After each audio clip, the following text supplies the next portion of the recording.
Eastside Echoes podcast, man. We are back.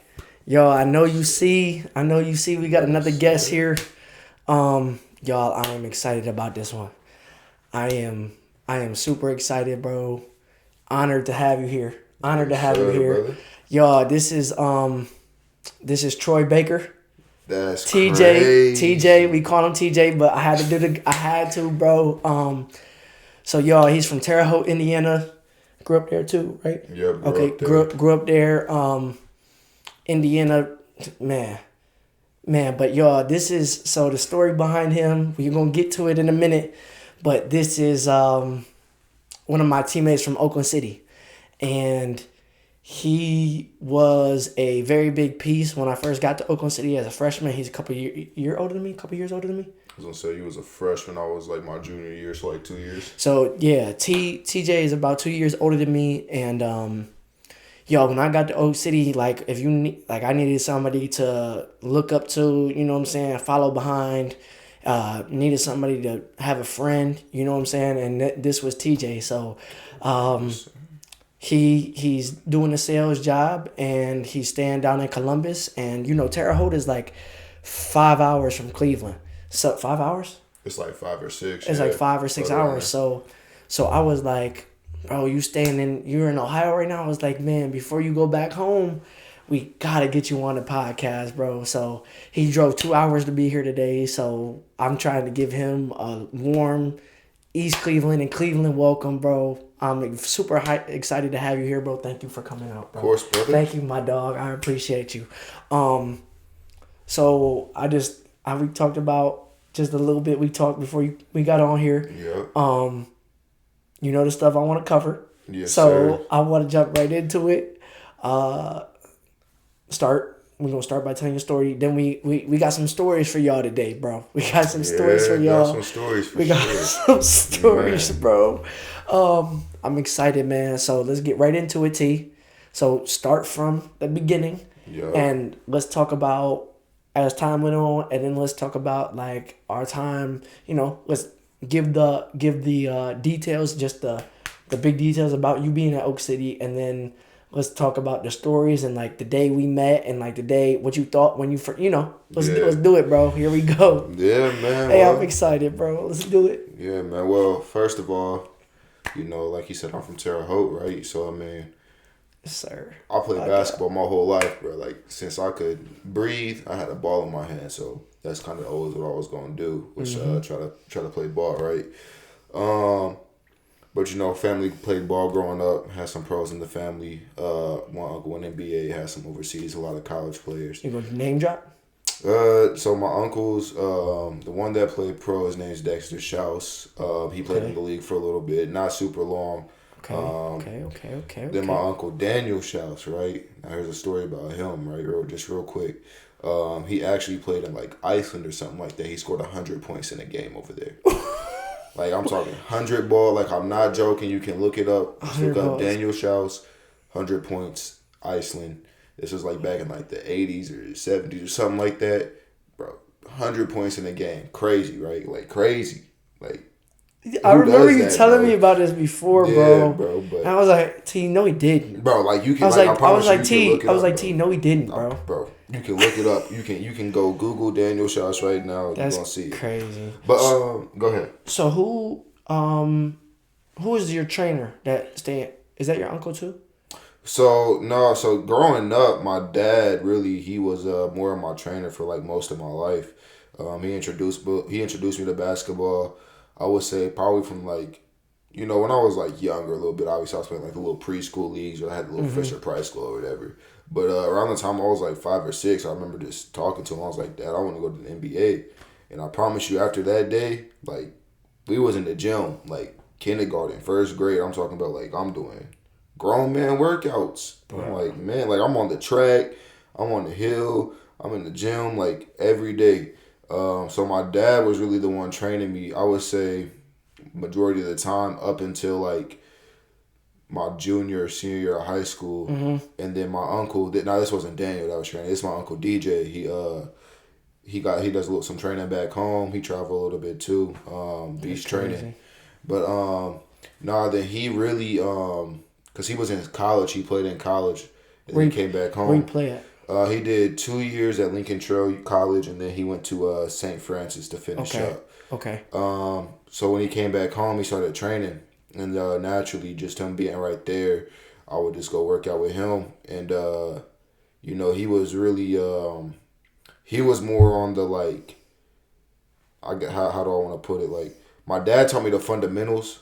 And I would say he expanded on that. Like, he expanded on the fundamentals. So he was more of the, here's like the bag. It's like you got the, go ahead. So put that mic closer to you. Just like that. Appreciate you, bro.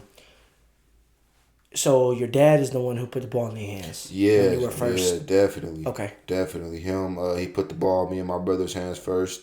Okay. Pretty much taught me everything I know when it comes to the game. Like, everything, bro. Like, I'm talking about, like, he don't got no, like, big name when it come to coach. Like, he coached AAU for some pretty big programs, don't get me wrong. Okay. But, like, he ain't never get to coach high school, college, no school ball teams. He coached AAU, me and my brother. But, I'm gonna be real, bro. He's, like, one of the smartest, like, if I need to go to somebody for some basketball advice on what I was doing in the game, I would just go straight to him. Like, he watched the game, I'd be like, look, well, like, what did I do wrong? Or, like, or what did I do right? He would literally break it down word for word, syllable for syllable, like everything. So he really just gave me the knowledge. And like I said, I came from a basketball family, so obviously everybody else was, doing everything right. So they was like always giving me their tidbits. But it was really my dad.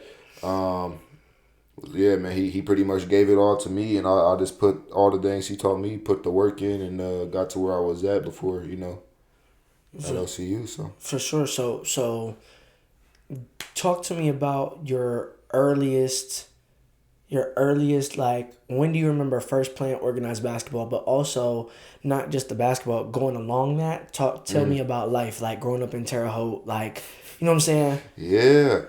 I mean, I'm going to be, like, really, like, my first AAU game ever I was, like, 7 years old, bro. Like, no, like, I'm not joking. 7, bro? Played for the Terre Haute Junior Hoopers.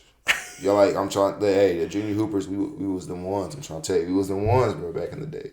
But, no. So, yeah, I grew up, obviously, in Terre Haute, but, like, the thing about Terre Haute, man, like, I'm sure you can kind of relate to this, man. It's like, we talked about this before. People don't got a lot of motivation, right? Like, now it ain't, like, I ain't gonna say it's like gritty or nothing like that down there, but it's definitely not pretty. You know what I'm saying? Like, people's definitely, like, there's a lot of poor people. There's a lot of people struggling out there, and I ain't come from no rich family, so, like, obviously I seen all of that. Right. But really for me, like, growing up, man, I would just be kicking it with the homies most of the time, kicking it with my family. Like, I got the same friends I got now was the same friends that I grew up with. Like, we ain't. And that's not common. It's not, man. Especially in Terre Haute, that's what's so crazy. Because a lot of people in Terre Haute, they like to talk behind people's back, and we just never. Same thing here, bro. Yeah, bro. Like, it's everywhere. Like, everywhere you go, you're gonna have that. But, like, we really just we really just kept a tight knit group, and it was really just because, like, with us, man, it was never no, like, jealousy, you know what I'm saying? Yeah. Like, if they saw one person winning, right, we felt like we was all winning. Like, if I see my homie, like, he was doing, because I got homies that do music, I got homies that, they just work regular jobs now, but, like, when we was kids, we all played basketball. Right. So, we was always in the gym together, like, always getting runs in together, working out together, but it was never on no, like, oh, I'm better than you, so I gotta put you down. It's like we was always trying to motivate each other. Yeah, that's how it is here, though. Yeah, like, that's naturally how it is in the town. Like, don't get me wrong. No, for sure. But it was just like with our group, we was just never like that. Like, we would compete. We want to beat each other, like, one-on-one, but it was never no hate afterwards. It was more like, hey, bro, now I see what I gotta work on. Now you see what you gotta work on. Let's do it together. Yeah. But no, it was really always just basketball, man. For me, like, I played a little bit of football growing up. Okay. I ain't gonna lie, I was pretty decent. I was a little tight end back in middle school, go out there, catch a few passes or whatever, but nothing crazy.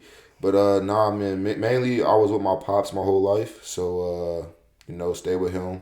He kept me out of trouble a lot, wouldn't let me hang out with certain people. Okay. So that's another part of the reason, like, why my friend group was so close. Okay. Just because, like, my pops didn't really let me hang out with just anybody, right? Like, he would make sure. So, like, pops was on that every time. Yeah, okay. like if he noticed something was, like, just wrong, like, I ain't gonna say wrong with their home life, because everybody is how they is, right? But if it was something he didn't like or he didn't trust, Nah. You can't be around them, right? Yeah, because he just wanted to make sure I had like the best experience growing up or the best chance to get out of our situation and just be better. Yeah, when you got somebody like that in your life, it can really definitely help you. So you had those friends. So you played for the Terre Haute. Junior Hoopers is what we was until about 5th or 6th grade. Then we changed team names. Okay. So then 5th grade. When did like school ball start? So how it works in Terre Haute, we don't really have school ball in like elementary school. So our elementary school is like obviously we don't. I don't think we do here either. I think it's like AAU and then like club or rec. Yeah. And then yeah. So our school ball started in middle school, 6th grade. Okay. I went to Sarah Scott Middle School, the Sarah Scott Scotties, bro. Sarah Scott Scotties, yo, bro. Yeah, the Sarah Scott Scotties, bro. You ain't gonna hate on the Scotties, bro.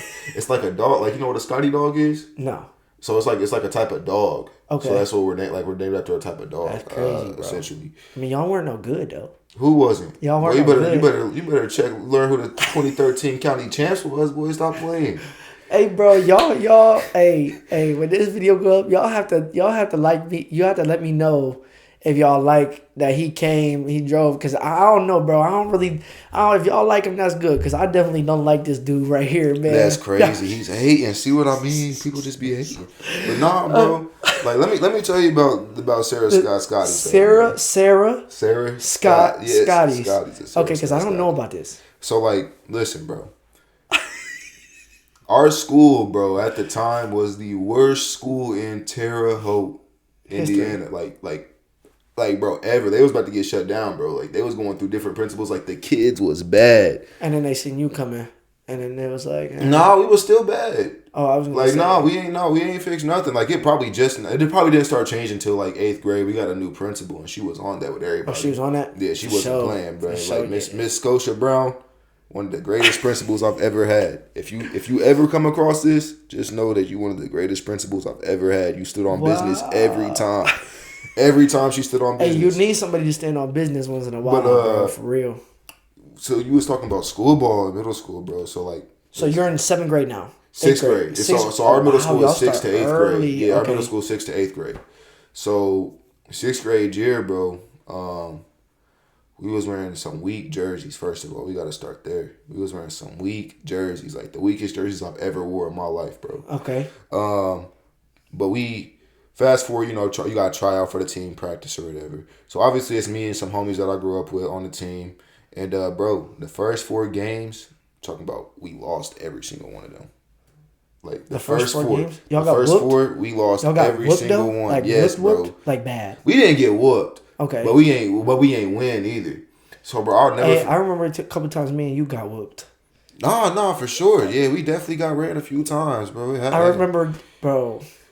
Hey, bro. Y'all, we gonna get to it soon, bro. Yeah, first game. Because 30 Western Kentucky. Bro, I don't know why they took me. We gonna talk about it, bro. Yeah, we gonna talk about that. Hold on, we gonna get there. Yeah, but like, listen, bro, we lost the first 4 games, and I'll never forget this, bro.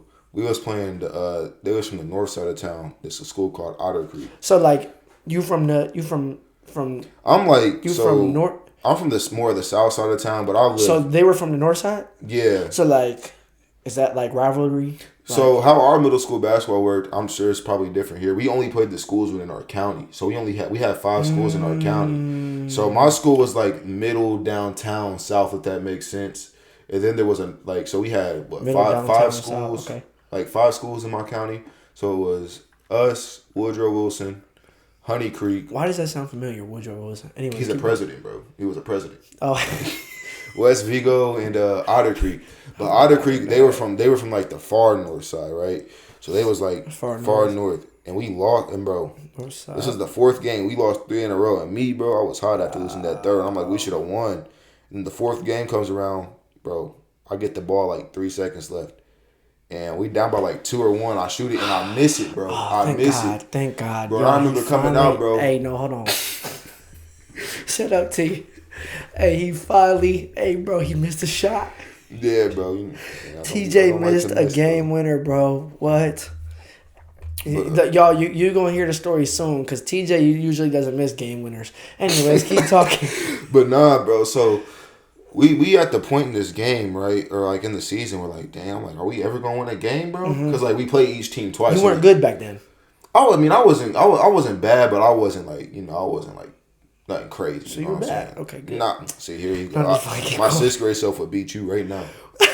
That's crazy, bro. Nah, I got one leg, bro. But no, so like we played every team twice. I'll whoop you in this. So after the fourth game we played Otter Creek, the schedule flipped, right? See, he's still over here talking. But look, the schedule flipped after the fourth game. So we lost, and I came out the locker room, bro. And like I was so competitive that it would make me mad if I lost a lot. So I started crying. Classic TJ. Like, bro, and my dad, he goes, "What are you crying for?" He said, "Like, stop all that crying." He's like, "Just get back in the gym." Yeah. So I'm like, cool, whatever. I'll get back in the gym, right? We come out, bro. And now that perspective though, like I lost. Go get back in the gym. Yeah. Did you carry that with you the whole time?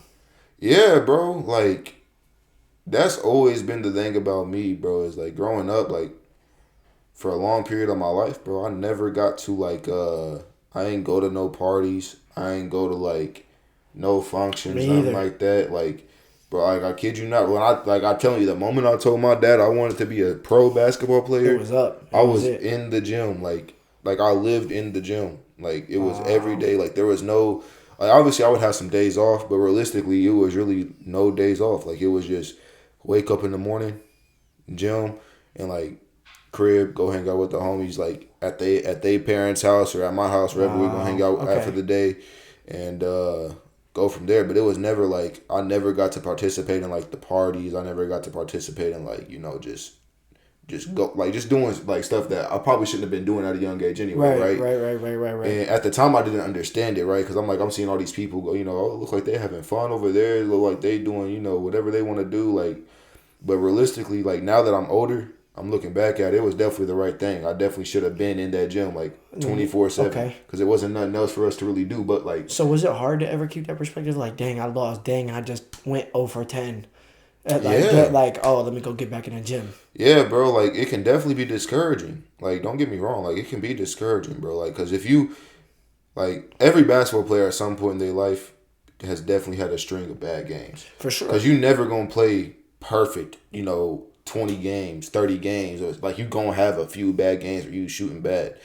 And, for me, bro, like, I'm always been super hard on myself. So like I took doing bad almost like it would affect my day, like playing bad. You know what I'm saying? And that's one thing. That's one thing that you and my last guest Isaiah Tabor, and he played college women's. I think I told you about him a little bit. But, yeah, you think you did. That's one thing that y'all both kind of tried to instill in me, like from the moment I got to college. Is like, like if you have a bad game, you still gotta go eat dinner. Yeah, like exactly. You still gotta go eat dinner. And I didn't learn that, bro. And it doesn't change just because you have a bad game. Like I go home and whether I score 30 or whether I score 0 or 1 and I go 1 for 15, I'm still LP at the end of the day. Bro, and I didn't learn that until college. Okay. Like it took me that long to like realize that like I gotta separate the game from life, bro. And that's like the most important thing. So if you're a young athlete, just real quick, if you're a young athlete watching this, get you some hobbies outside of basketball, like for real, like because you gonna have a bad game. Your parents gonna be mad at you because they done spent all the bread on AAU and it's like you wasting their money. Listen, bro, you're gonna have a bad game. Like Kawhi Leonard said, I'm gonna airball again. Yeah. Like, just gonna happen. You're gonna have a bad game. Yeah, bro. So just get you a hobby that could just take you away from the game and, like, just get your mind off of it. And then when it's time to go back to the gym, know what you did wrong and fix it. So you go back better every time. And that's the crazy thing, I think, the weird thing about that, T, is, like, the game, it's completely separate from life. Yeah. But it's at the same time, it, like... They intertwine. Yeah. And I think if you play basketball with a person, you can tell how they... And it's like, I remember having a bad game and you text me 5:30 in the morning, Lo, come on, LP, let's get in the gym. Let's get some shots up. Come on, let's go work on whatever you messed up last night. And we would do it, and like, you was trying to teach me pace, and I couldn't get it. And you're like, no, you trying to break it down. Yeah, I'm talking about, bro, I had no coordination, bro, for like the first 2 years. Like no coordination. I'm like, No, you doing moves, bro. I'm like, what you doing, bro? I could shoot. You could shoot, yeah. But I just never had. I could dribble forward and I could dribble backward. Yeah. I just couldn't. He ain't had the bag. Like I couldn't float. Yeah. I couldn't float. And then I got it. And then the knee. But we gonna be back. We gonna get there. Yeah, you gonna get back. So Sarah Scott, right? Sarah Scott Scotties. Bruh. Okay. So did y'all ever end up winning? Yeah. So we played each team twice, right? Okay. So we ran through the first 4, lost 4. Wow. For every single team we lost, bro. And then we came back after that, smacked everybody. Like we went undefeated the rest of the year until the champion. Like we undefeated and won the championship undefeated after that. So we won like 7 or 8 games in a row. You took that personally. Oh, I definitely took it personally. But like, here's the thing. Here's the reason I think we won, bro. He took it personally, yo. So I had a homie. I don't want to really say his name because he into some other stuff, right? But his grandma would be at the game, bro. Okay. His grandma, this old black lady, bro. She old. She from the streets, bro. So she would be like right there, courtside, like front row seat. Like you said, like bro. If I'm sitting here, my feet. Yes, like, bro. The, I'm talking about. She had her right there. cane like this, bro. Yo, bro. And it would be like, so we would be playing bad for like a little bit of the game, and she'd be like, "Y'all better stop playing and play that ball like y'all from the streets." Bro, I promise you that turned us up every single time. Bro, we got to full court pressing, blocking shots, fast break, layups, threes. I'm talking, bro. We started going crazy. That got us turned up every time I heard that, bro. I was like, oh yeah, I'm locked in. Let's go. But nah, shout out bro's grandma, bro. She was definitely bro's grandma. She definitely was like our hype man, bro. Like I'm talking courtside seat every game. Yeah. Every single game that she was there. But we won the championship, bro. My boy Alan Hare, he was like, bro, I'm talking about, he was a man as like a 10-year-old, bro. Like, bro was like. So where did he end up?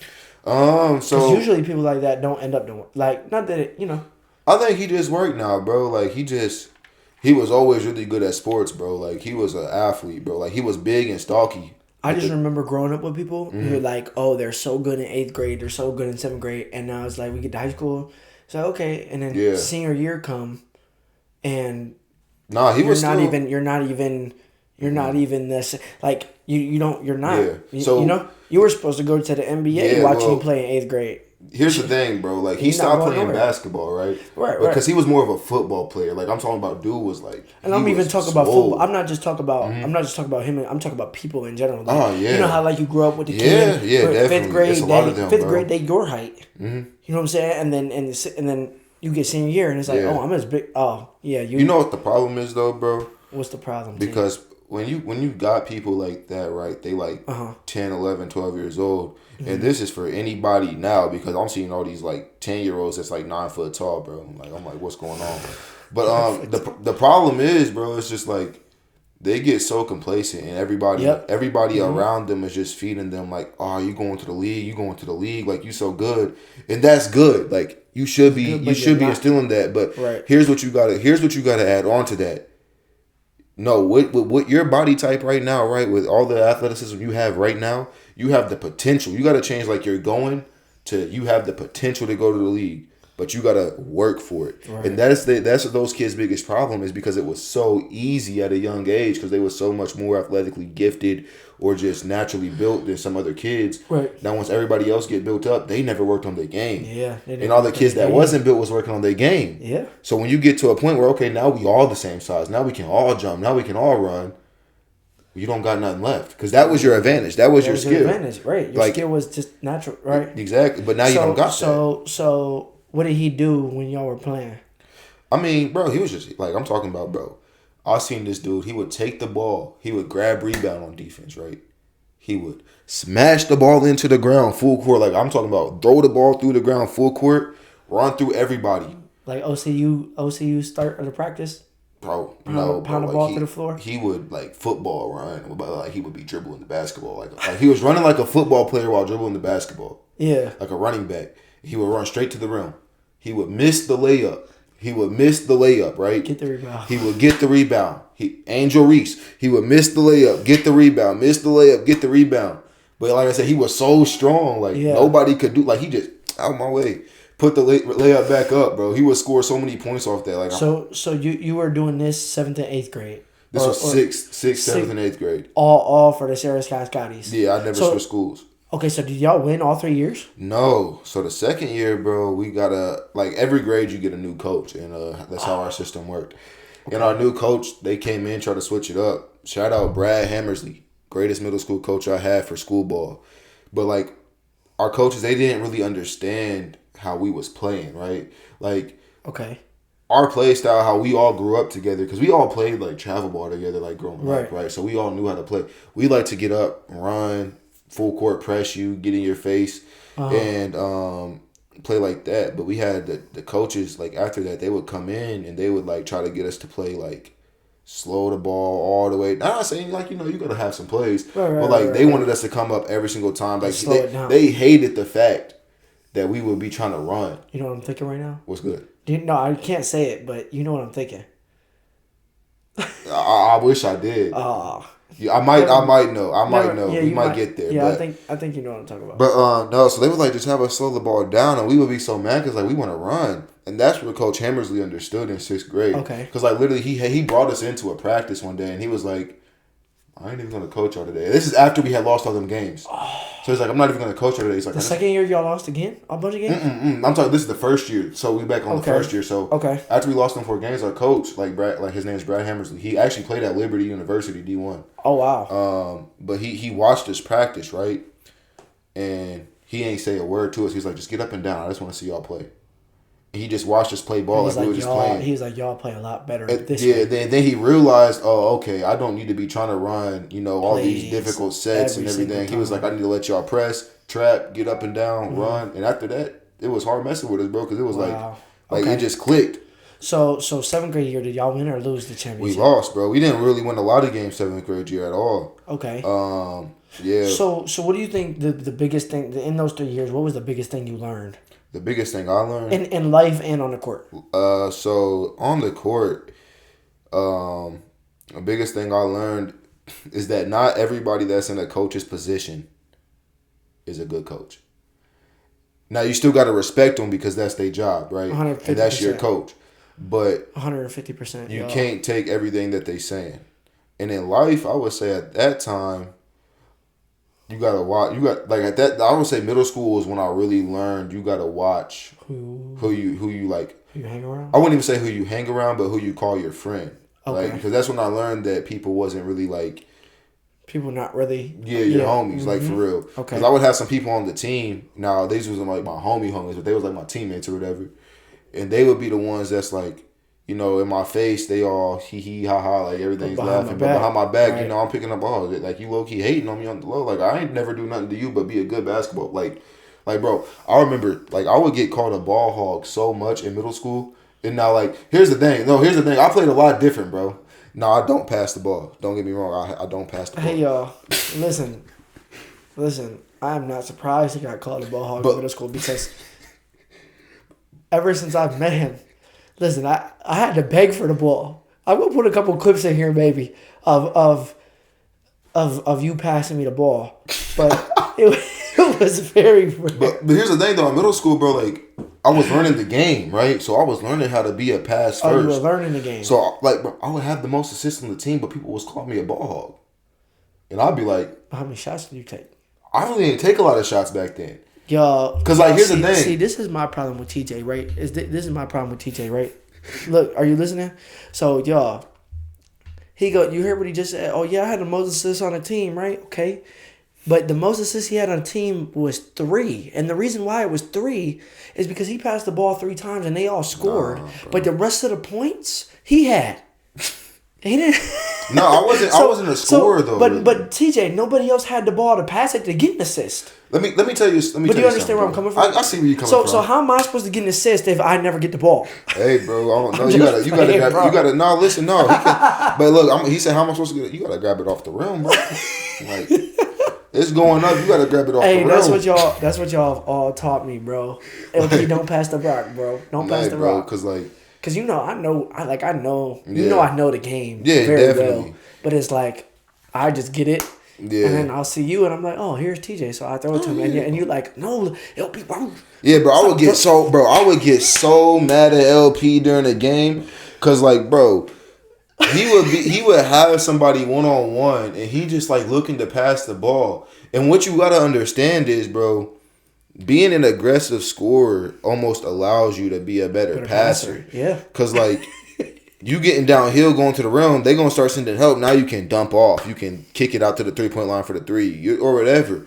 But LP, he would just. It's like I knew I would always get to I could always get to the lane. Yeah. But my goal was, like, freshman year, my goal was like, okay, I'm gonna go in. I'm gonna get a paint touch. Yeah. And because I know the game. Yeah. You know what I'm saying? And I'm not saying you don't know. I'm not saying you're saying that I don't know the game. Yeah. What I'm saying is like, okay, if I drive here, my intent is to draw to help so I can make the right pass. Yeah. And that perspective changed, and it had to change to, no, I'm driving to score. Yeah, exactly. And the thing was you know how like your intention is to drive to score, but like, oh, I'm not gonna, like, you're thinking in the back of your head, oh, I'm not gonna score that because the help's gonna come. Yeah. It's like you have to change the mentality to like, bro, no, I'm gonna go, and I'm going to score, and you have to stop me. Yeah, exactly. And if you don't stop me, the ball's going up. And the ball is going up. Now, if you stop me, I got my you're dead to my rights, and I'm, you know what I'm saying? You're dead, and I'm. And that's one thing I learned, bro. Like, I learned that, like from you, when you saw me play basketball, bro, you saw me at a very different stage of my game. Yeah, yeah. So like, you saw me at like literally the best I've ever been in my life, I would say. Because prior to that, bro, like. Yeah, I was gonna say prior to that is we just talked about 6th, 7th, 8th grade. So prior to me seeing you, it was 9 through 12. Yeah, and then I would say my freshman year of college, because I played at Lincoln Trail JUCO 1 year. Okay. Yeah, I don't know why I'm not remembering. High school, bro, because like growing up, it's weird. I was never fast. I could not jump, bro. Like when I say my feet were in mud, like that's how I moved. My feet were in mud, bro. Like I could not move. Like, so I could always, like, I could score the ball just because I knew how to play basketball. But like, if the guy across from me, if he was just so much more athletic than me or faster than me, I was cooked. So I had to be a passer almost. Okay. So I would say ninth grade actually, bro, I went to a school called Brownsburg High School. My parents had moved to Indianapolis. This is the only year that I went there. Ninth grade, I made the team. I'm the new kid in town. The first game, bro, I'm talking about we balling out, we hooping. I'm on the court. I'm contributing to the win. After that, bro, I ain't touched the court, bro. Like, I ain't touched the court. You said the first. My freshman year of high school. Right, your freshman year of high school, the first game? So the first game, bro, we playing, I want to say it was either Lawrence Central or Lawrence North, Indianapolis, right? This is freshman team. So I ain't started nothing like that. So, but I got in, like, I was like 6 man, right? Yeah, okay. And I'm coming off the bench, but like, it's crunch time, and now I'm in the game, like, to end the game, because I was playing real well. I had like 10 points or whatever to finish the game off, but I was making winning plays, winning passes, winning stops.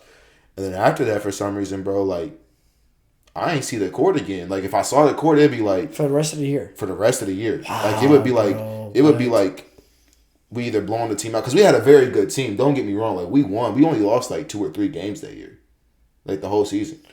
But I knew in the back of my head, I'm like, yo, it's something else going on, like, with this team, bro, because it's no way that you putting this kid over me.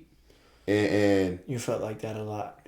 Yeah, I felt like that the whole season. Like, bro, there was a point in my freshman year where I wanted to quit playing basketball. Like, I didn't want to play no more. So then the season ended. Did the coach come up and talk to you? Nah, bro. I don't even know if I would have respected him coming up and talking to me. Wow. Right? Just because, like, you can see kind of, like, I hate using this, and because I don't want, like, the younger kids to kind of use this, because a lot of people out there, they're playing favoritism, yada yada yada. Like, right. But no, he was, like, realistically, he was playing favoritism. But here's the difference between me and how y'all, like, I'm not gonna say y'all, because a majority of kids now think, oh, I'm on the bench, but I know I'm better. My coach, he not showing me no love, whatever. Bro, you gotta, like, sometimes we think we're better than we actually are. Yeah. And it's like, oh yeah, I'm better than him, but I'm coming out here, and as soon as I get the ball and I got 1-on-1, I'm taking a step back three. Yeah, exactly. No, you're not better than him because you can get a step back three off at and all. Hit the rim. But it wasn't even that. Like, it's not even in that sense that I'm like, what I'm saying is, bro, like, stop blaming y'all's coach so much, bro. Like, y'all don't see it, but that holds you back so much. Like, forget what the coach is. Like, yeah, he can. Every coach has his favorites, regardless of what level you play at. Every coach has his favorite player, his favorite kid on the team. They have their favorites, bro. That's just part of life in general. So everybody got their favorite person in life or whatever situation. For sure. So me, bro, like, what I was thinking is like, okay, I know who y'all favorites are. So how can I separate myself from them? Maybe not to be your favorite person, but to where you got to be like, you have to respect me. You got to respect me, and there's no way you can't put me on the court, right? Yep. So I just like that summer. Okay. Go ahead. No, because you said that was the only year you were at that high school. Yeah, that was the only year I was at that high school. So you transferred, so you didn't have that coach anymore. No, so okay. Well, the head coach, the varsity coach, I was cool with him. Like, the varsity and the JV coach, I was cool with them. Like, we was like, they was almost confused. Like, the varsity coach, he literally told me, he's like, I was talking like your coach, and he was and like, you were playing freshman. Yeah. Oh, so you didn't start varsity? You didn't play varsity? I played freshman. Okay. So the varsity coach, he was talking to the freshman coach. He's like, why ain't TJ like playing? Like, he was confused, like, why I wasn't playing. And he like was telling me it was my work ethic or whatever. And me, I'm like, my work ethic. Your work ethic has never. I said that's never been the issue. So like when he said that, I was like, okay, he just whatever. Like, you know what I'm saying? It's just whatever. So what happened that summer? So that summer, right? Yeah, and now you're moving schools again, right? I'm moving back home. So I moved back home. Okay, so did you already knew everybody you were moving back? Okay. I didn't know if that was like a, you know what I'm saying, like a shock to you to move back. Like, no. I gotta, you know what I'm saying? How so you get the reason I moved back though, bro, like, it really wasn't because of basketball. Because that summer I was playing for the school ball JV team, playing really well. Okay. Like making some waves. Making that next jump. Yeah, like, I was probably gonna get some tick, you know, getting on the clock. But for me, bro, it was like I just struggled like making friends out there. So it was like, and some of the kids out there, they was just like, bro, I went from a school where we was all like, we ain't really have much, to a school where I'm like, y'all got money. At least, maybe they didn't have a lot of money, but to me, it was more than what we had. It looked like they had money, and I'm like, I'm wearing the same clothes every day to school, like small clothes or whatever. Yeah. And so me, I'm like, man, like I don't feel like I fit in here. Like, this ain't my crowd of people. Like, y'all. So I was like, I got to get back to where I feel like it's home. So how did you just talk to your mom, dad? Yeah, me and my dad. Your people are great people. Yeah, bro. Love my people, man. Bro. They always have my back through whatever, for little sure. Little brother, little sister. Yeah, little brother. I got a little brother, 2 little sisters, man. Great people, bro. Yeah, that's the fam, bro. Like, people, bro. They got me through everything. I got them through Baker everything. Family, man. Yeah, they Baker good people, family. y'all. Yes, good sir. People. But hey, look up TB's Dirty Pop Shop. That's my dad's pop stand for all of y'all that like, I don't know, soda. He be making mixed soda, so go check that out. TB's Dirty Pop Shop on Instagram, Facebook. You know, check them out. Yes, sir. But no, me and my dad, bro, because my dad always had the best interest in mind for me, right? And he wanted, obviously, like, I'm his son. He wanted me to stay like at his house with him. So did you did you go and talk to him, or did he like see? He could almost see. Did he like see like, oh, my son is not? It was kind of both, I would say. Like, he almost saw, like, he could almost see it because, like, bro, I would be trying to find reasons to miss school, and I was so stressed out at going to school that, like, I was like physically getting sick. Like, I was physically like getting sick, bro. I did that when I transferred high school. Yeah. Too. And he was like, nah, something's wrong, because he's like, all summer you was fine, and then you started going back to school. Because I went back to Brownsburg for like 4 or 5 weeks that year. But I started getting sick again. He's like, why is it now that you're going back to school, you're getting sick again? And he so he kind of started to see, like, maybe he just needed to be back around, like, his people. And then he, like, kind of mentioned it. He was like, do you maybe want to, like, go back and stay with your grandma or whatever? And so why were they living in Indy? My mother had or my stepmom, she had got a new job. So she had got a new job at the hospital up there, and so they moved at like my 8th grade summer. So mom and grandma are back in Terre Haute. My biological mother. I have a great relationship with her too. I don't want y'all to think it's no beef. I love my mother. But she's back in Terre Haute, and my grandma's in Terre Haute. Okay. That's okay. So you moved back with them? So I moved in with my grandma. Okay, but keep telling the story. Your dad mentioned it. Yeah. So my dad, he like mentioned it. Like this is after I think I left the doctor's office or something that day, and he had mentioned it. And this is sophomore year, right? Like this very beginning of sophomore year. Yeah, like August, September. like early September, maybe at the latest. And he was like, "Yo, like, he's like, you good? Like, okay? You thinking are you thinking like you need to go back home because you was fine all summer. Now you going back to school and like you sick again." And I was like, "I don't know." He's like, "Go upstairs and think about." Like, I was like, "I need to go upstairs and think about it." So I went up to my room, just hung out, took like a little nap or whatever, and I just went back down there and I was like, "Yo, Dad, like, I think I need to go back home. Like, I think that's best for me." And so sophomore year, like that very next week or the very next day, we drove down to Terre Haute for me to like enroll into school or whatever. And people see me in the hallways because they ain't see me in a minute. They was like, "Oh, TJ, that's you?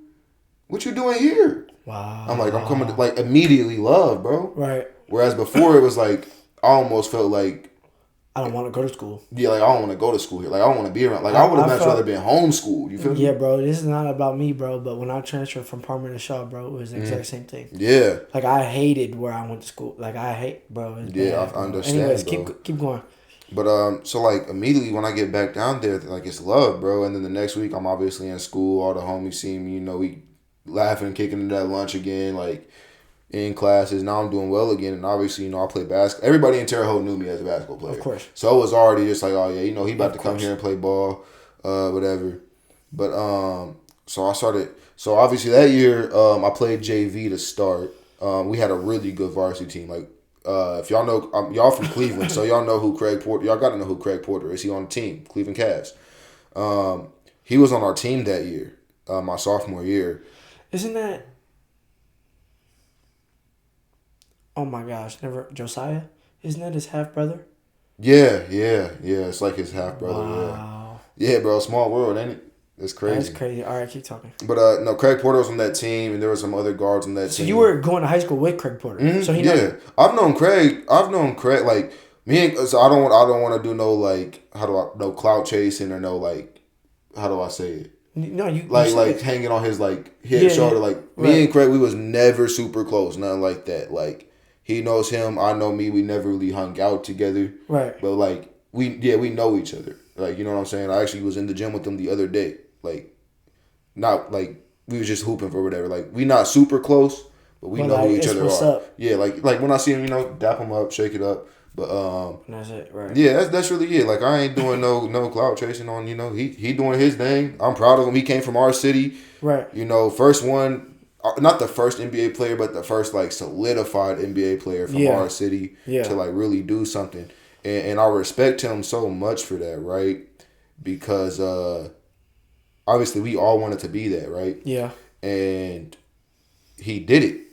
And it's like, yo, that just shows like, even if it ain't me, like here's the type of person I am, even if it ain't me that did it, somebody from my town that was in a similar situation as me went through the same living style I went through. And they did it. He did it. He came out the mud. And now it's like, but he's showing the kids of our city that they can do the same thing. And we were just talking about that on the last episode, but not that exact thing. And that's what I'm trying to do here. I'm just not there to that. I'm not to the professional level yet, bro. Yeah, bro. And chase it, bro. Cause like, you already know. You already know, bro. Yeah, bro. So this is 10th grade. 10th grade, you playing JV. Mm-hmm. Behind Craig Porter, he on varsity. Mm-hmm. Whatever. So 10th grade year, you played all JV, or did you? So towards the end of the year, I started dressing varsity. Okay. I didn't really play. Like I may have played like 5 or 10 minutes of varsity. Okay, then. So nothing crazy, but I got a little bit of tick. Like I said, our team was like we won sectionals that year, and we went to the regional championship and lost to the undefeated state champions, Warren Central. Like they was undefeated in football and basketball that year. So they was just going crazy. So you were there for that game? You got to sit on. No, I wasn't there for that game, and here's the reason why. Later in the season, I was going through like some growing phases, like my body growing. So it was like pains. Like my knees were bad, and so I ended up messing my knee up. So I'm like just out for the season. So they let somebody else dress in that sense. But like that's understandable. I would say like four or five of the games to end the year, I was dressing, and then obviously I went out with the knee, and they were like, "Well, we're gonna bring somebody that like if we can get them in, we're gonna get them in." Okay, so and that's respectable, right? That's cool. So then, what did that summer look like after that? trying to think, who did I play for the AAU that summer? I think I played for an Indiana elite team that summer. Wow, that's circuit team. No, no, there wasn't a lot of circus back then, bro. Okay, like there was the. Dog, he is like 27, so like I'm 23, bro. He's crazy. But no, but when I was growing up, bro, like AAU, like we had obviously the Adidas Gauntlet, the Under Armour, and then it was Nike. That was really all it was. Okay, so you just play for a solid AAU team. Yeah, but Indiana Elite, no, they do have a main team that is circuit. No, they've always had a main team that's circuit, but I didn't play for their main team. I played for like a side team or whatever. Okay. It was like Indiana Elite, like brown, gold, yellow, so like you know what I'm saying, like a color and then you age the group, like 15U, 16U afterwards. It wasn't like because our main team, the main Indiana Elite team was called Indiana Elite 2020. Bro, they had some dogs on that team. I'm not gonna lie. Okay. But so I played with them. My coach was I want to say his first name was Nate Brown. I think it was his name was.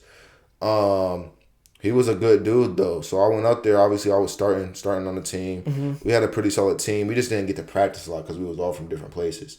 But we had some pretty solid runs in, bro. But I had I remember we went to Chicago, bro, for like one of our last tournaments. Mm-hmm. And this is kind of where like the glimpses of how I started playing at OCU.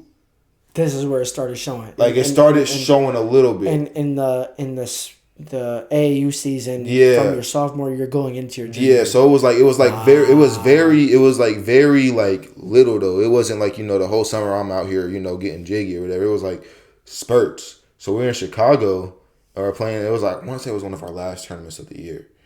And we played Ray Allen Select the first game. I have like 20, like a 20 ball. Like I'm doing whatever I want, hitting threes, and I'm feeling good. And the next game we're playing some team called like Made Men or something like that, bro.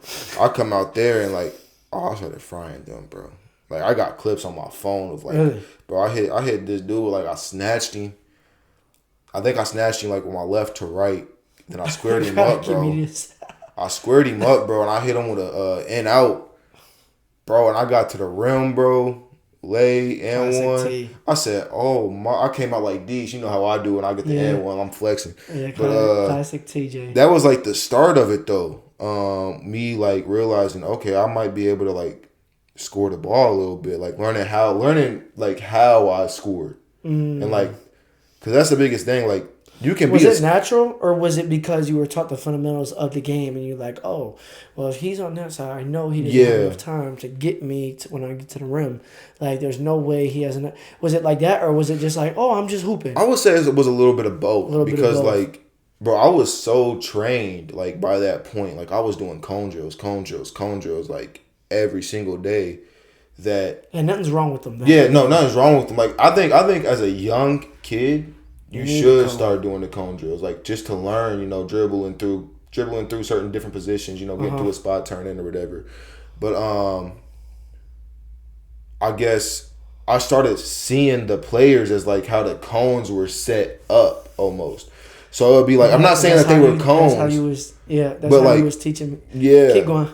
I'm not saying they was cones or nothing, right? But what I'm saying is like, okay, I've seen this position. Like, I've seen a cone here and a cone here and a cone here so many times in the gym that my body just started, like, started doing it. Like, I was going through the cone drill. Like, bro, I literally had a nickname in my freshman year at Lincoln Trail. They would call me Cone Drill. Like, they literally called me Cone Drill just because of the way, like, I literally just dribbled through people like they was cones because, like, I've seen a cone in this position so many times, like hundreds and hundreds and hundreds of times, that by the time I got on the court, okay, you're on this part of the court, between the legs, crossover, between the legs, behind the back. Like at each point, it's like I'm not even thinking about it because I've just drilled it so many times. Right. So it wasn't like obviously I knew how to I knew the game. So this was like, okay, I'm not dribbling, but this is 10th grade going into junior year. So you seen the spurts, and obviously was this like a big summer for your development, or went like? I would say sort of, kind of. I wouldn't say it was the biggest summer I've ever had, no. What about junior year? So junior year, bro, this is where the story gets like, this is where TJ starts to be like. TJ? This is where I start to find out who I am a little bit, bro. Okay. So we start the season, my junior year, now I'm on VAR, playing varsity. First couple games I'm starting, but I wasn't playing the best. little nervousness, little jitters, I guess I want to say probably some confidence, playing at a new level. Right. And then after a few games, bro, like similar to my freshman year, I wasn't playing. Like I started sitting the bench, barely getting in the game, like wondering like why this guy's playing over me, yada yada yada. And I will never forget. You were saying something, you just Johnny. No, I'm just Johnny. Go ahead. But I'll never forget this, bro. Here's where the switch really, really flipped for me. So we have this tournament back home. It's called the Wabash Valley Classic. It's been going on for like 20-something years. It's like a big holiday tournament. It's like in the middle of the season, Christmas break. Gym be packed, teams all over. Like this, our area was there. Now, mind you, I wasn't playing a lot at this time. Like I was literally riding the bench for a little bit after I had started like 3 games. Okay. And so I'll never forget this. It's like the first day of break, or like maybe like the day before break was about to start. My grandfather came into the room. Now my grandpa, he's no bit like he's a good dude, genuine dude, but he get down to business. You know what I'm saying? Like sure. Like when it comes, like he's one of the hardest working men I've ever met. Like he's dang near 70, bro, still climbing roofs to this day. Wow. Like he still get out there and do construction work like nobody else, bro. Like he got his own business. He do it big. He work hard every day. And he came into my room, bro. It's like 5:30 a.m., 6 a.m. And he would do this at every now and then. Like he wouldn't do this specifically, but he would just wake me up in the middle of like in the morning. But he came down there. He goes, TJ. And we had just had a game the night before, and I don't think I played a lot. And he was like, "You think you better than them kids that's playing over you?" And I'm like, he woke you up in the middle of the night. Like it was like 5:36 in the morning. Like he was about to go to work. Okay. He goes, "You think you better than them kids that's playing than you?" He's like, "Yeah." And I'm like I'm just waking up, so I'm like, "Yeah." I mean, obviously I'm gonna say yeah. I'm like, "Yeah." He was like, "Well, okay, then you are."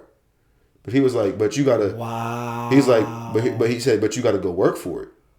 He said, "You can be better than them all you want, but you got to work for it. You got to outwork them." He said, "You got to be the first one in the gym and the last one to leave." He said, "You should be up every morning and running the hill every day." He said, "You're not fast. You can't jump."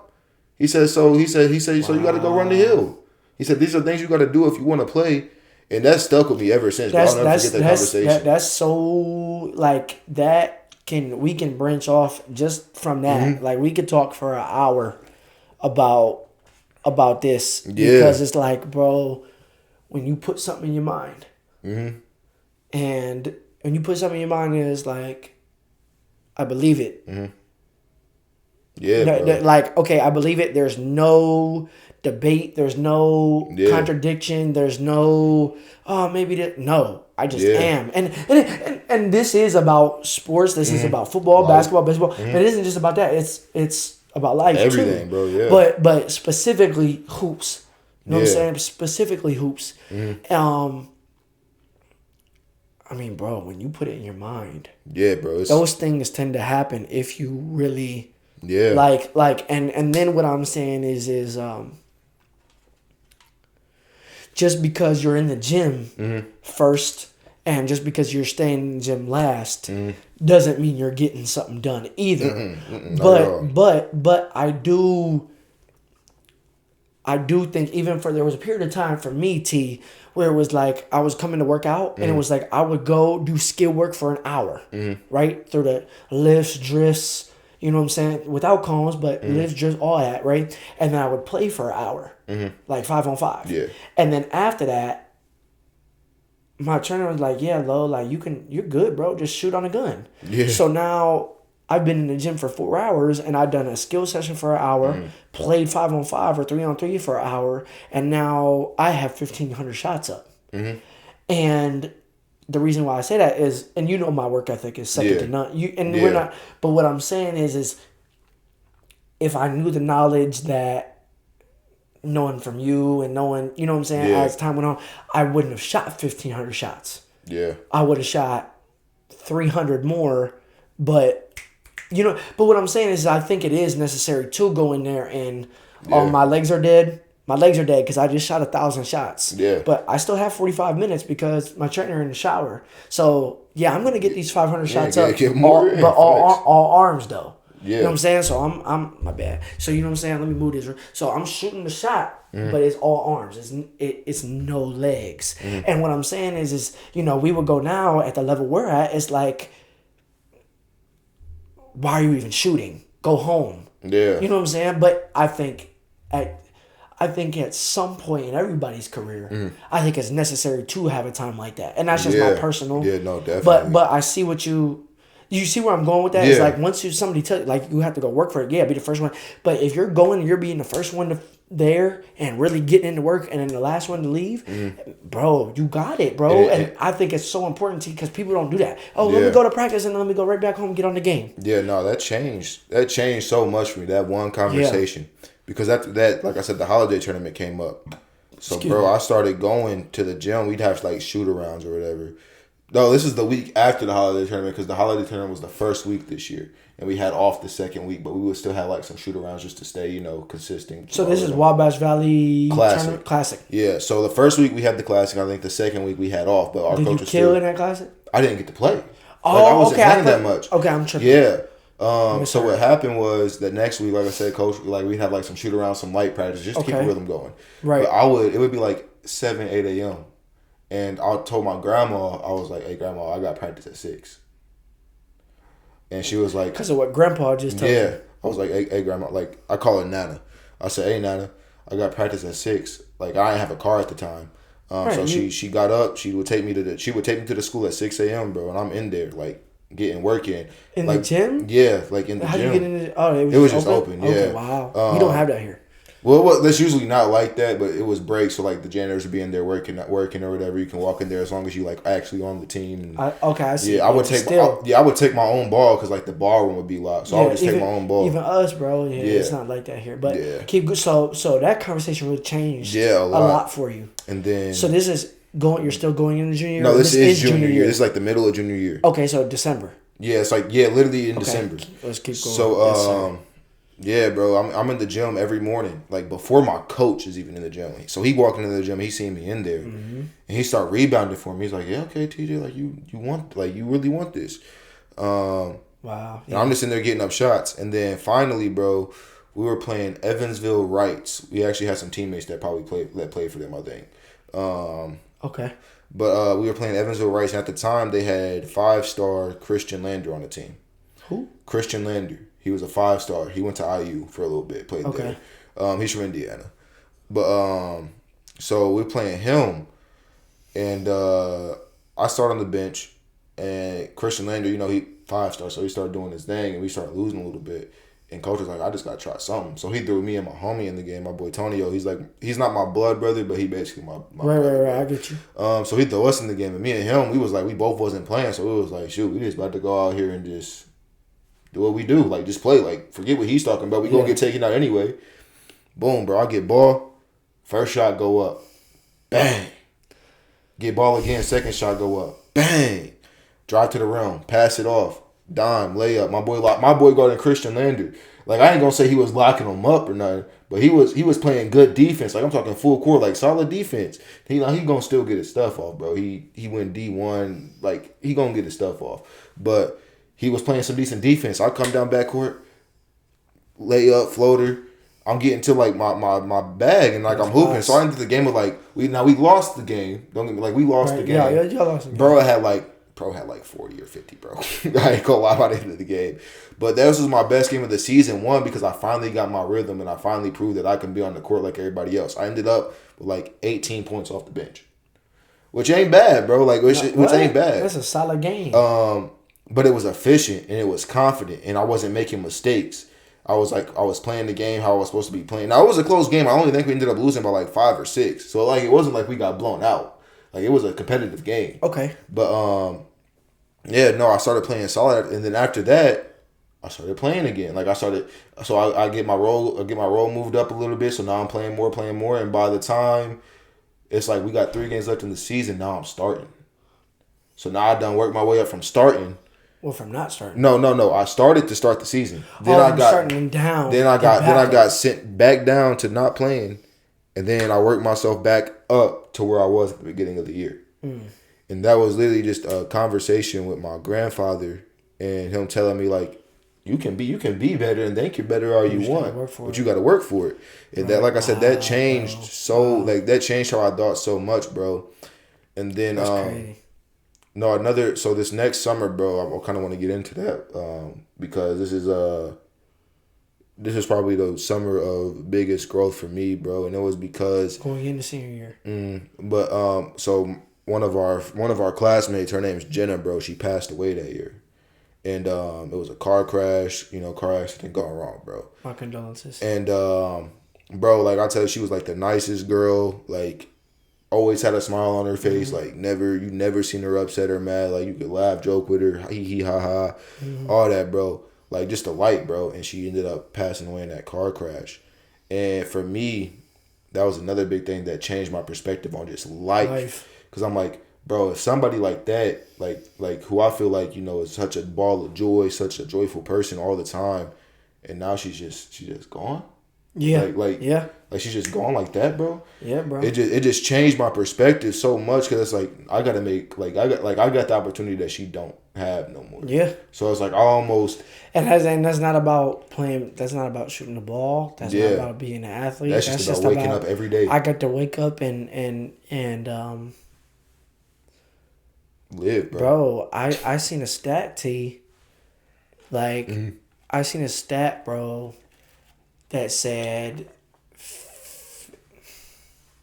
I'm not going to get the numbers right, but it's like a certain number of people are in a wheelchair. A certain number of people, and I'm talking about millions, like 55 million people in a wheelchair.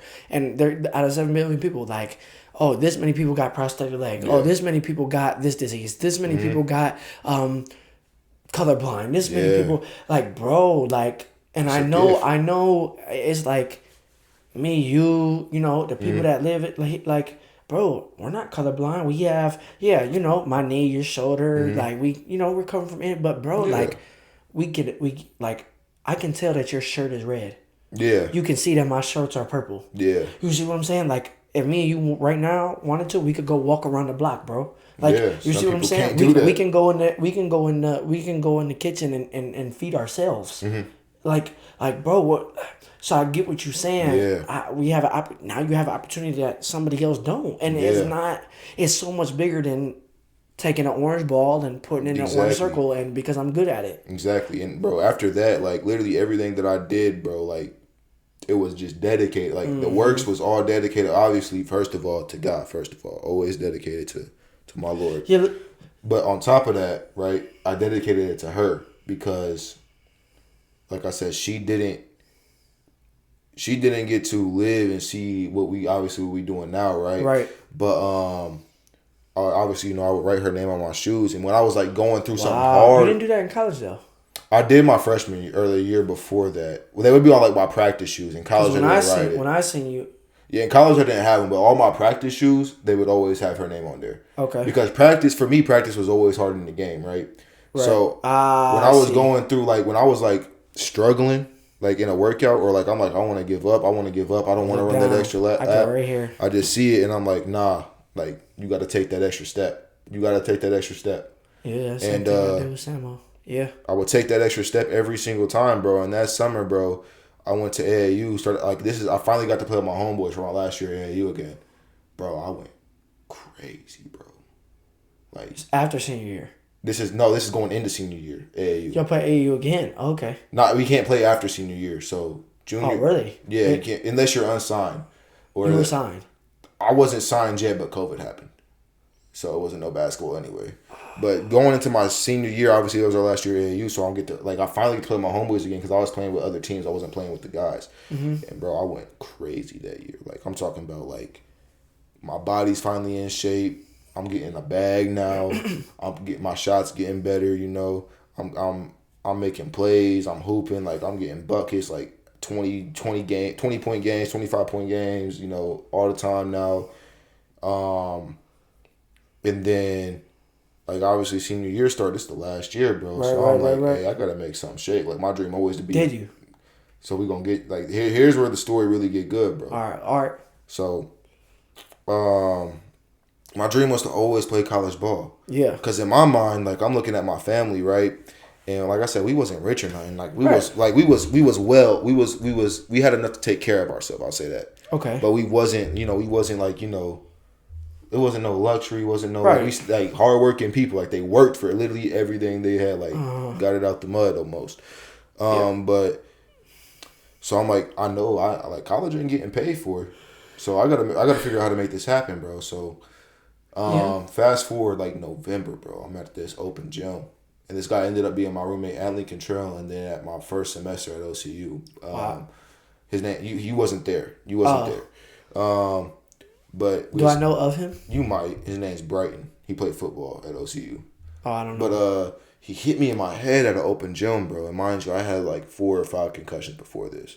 He hit me in my head, bro, and I get a concussion. This is before the season. And so now I got to take some weeks off, and I get to come back. So I come back, first game of the season.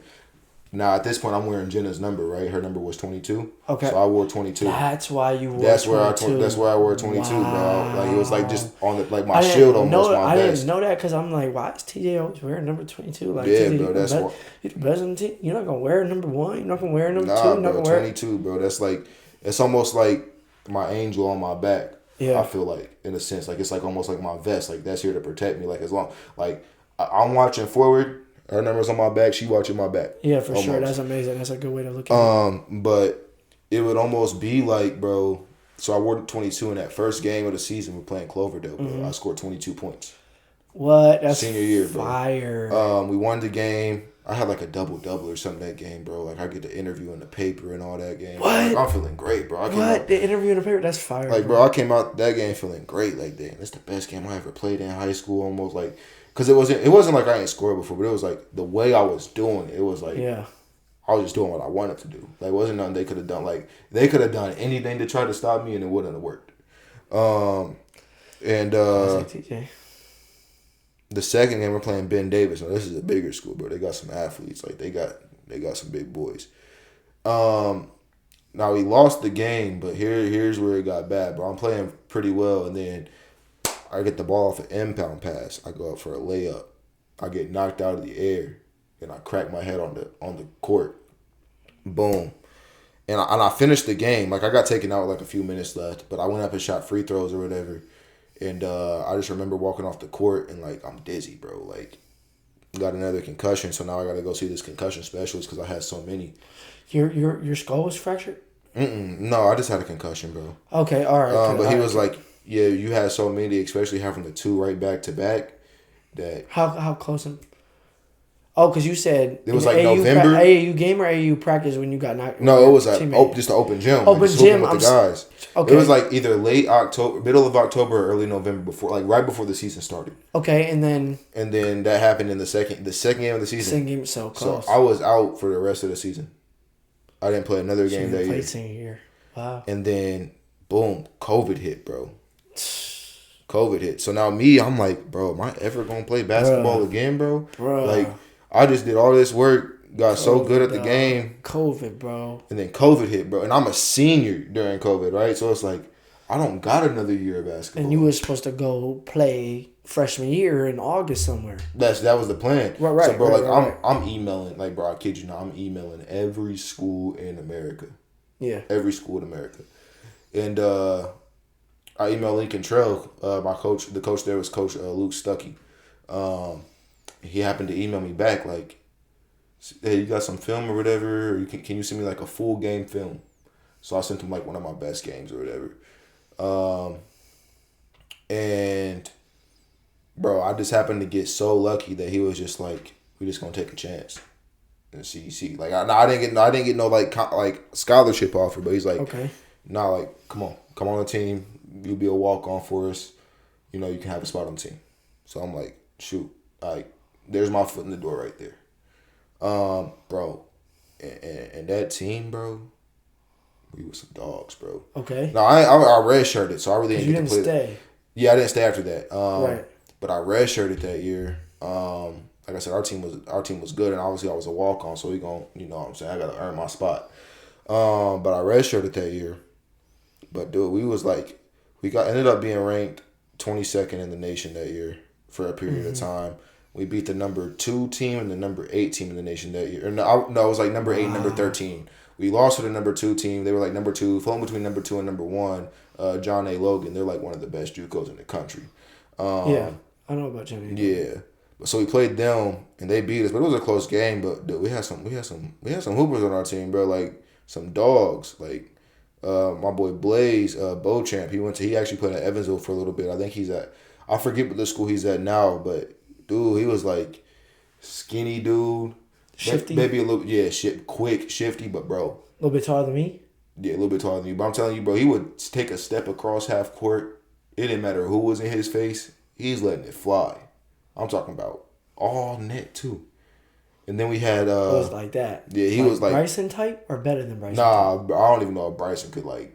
Because he, like, the difference between him and Bryson is like, while Bryson, he a shooter, right? But he would dribble with it. He would... let it go. I'm like, oh my gosh. Like, I ain't never seen nothing like that before. Hey, they don't know who... Nobody knows who Bryson is. Oh, Bryson's he was our college teammate, bro. Yeah, so Bryson is our college teammate, bro. Bryson 90. Bro got a strap. Bro. Automatic. I think he... Just know. Bro, is he the best shooter? Is he the... He might be the best shooter, bro. He might be the best shooter we know. Like, just catching and shooting the ball. Catching one dribble. But, like, look. LP said I don't pass the ball. I'll pass it to him. No. I'll pass it to him for sure. Yeah, he just didn't pass it to me because I was doing both, man. I was catching and shooting, but I would catch it, try to go. Yeah, I'm trying to work on my game. I don't care what y'all talking about. But anyways, go ahead. That freshman year though, we also had my boy Big Rich. He was one of my roommates, bro. Wait, so are we?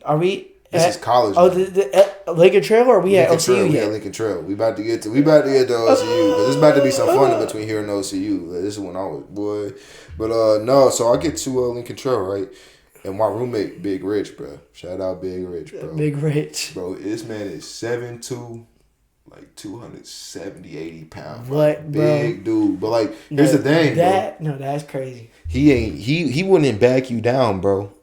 He was on some KD, like what, bro? I'm talking like, bro, big. No, bro. So we had that. We had my boy Ahmad Price. He passed away. Why does he sound? He passed away not a few years ago, tragically. But bro was a dog. I was gonna say why he sound cold. Oh no, he was nice, bro. He sound cold. He was Amir.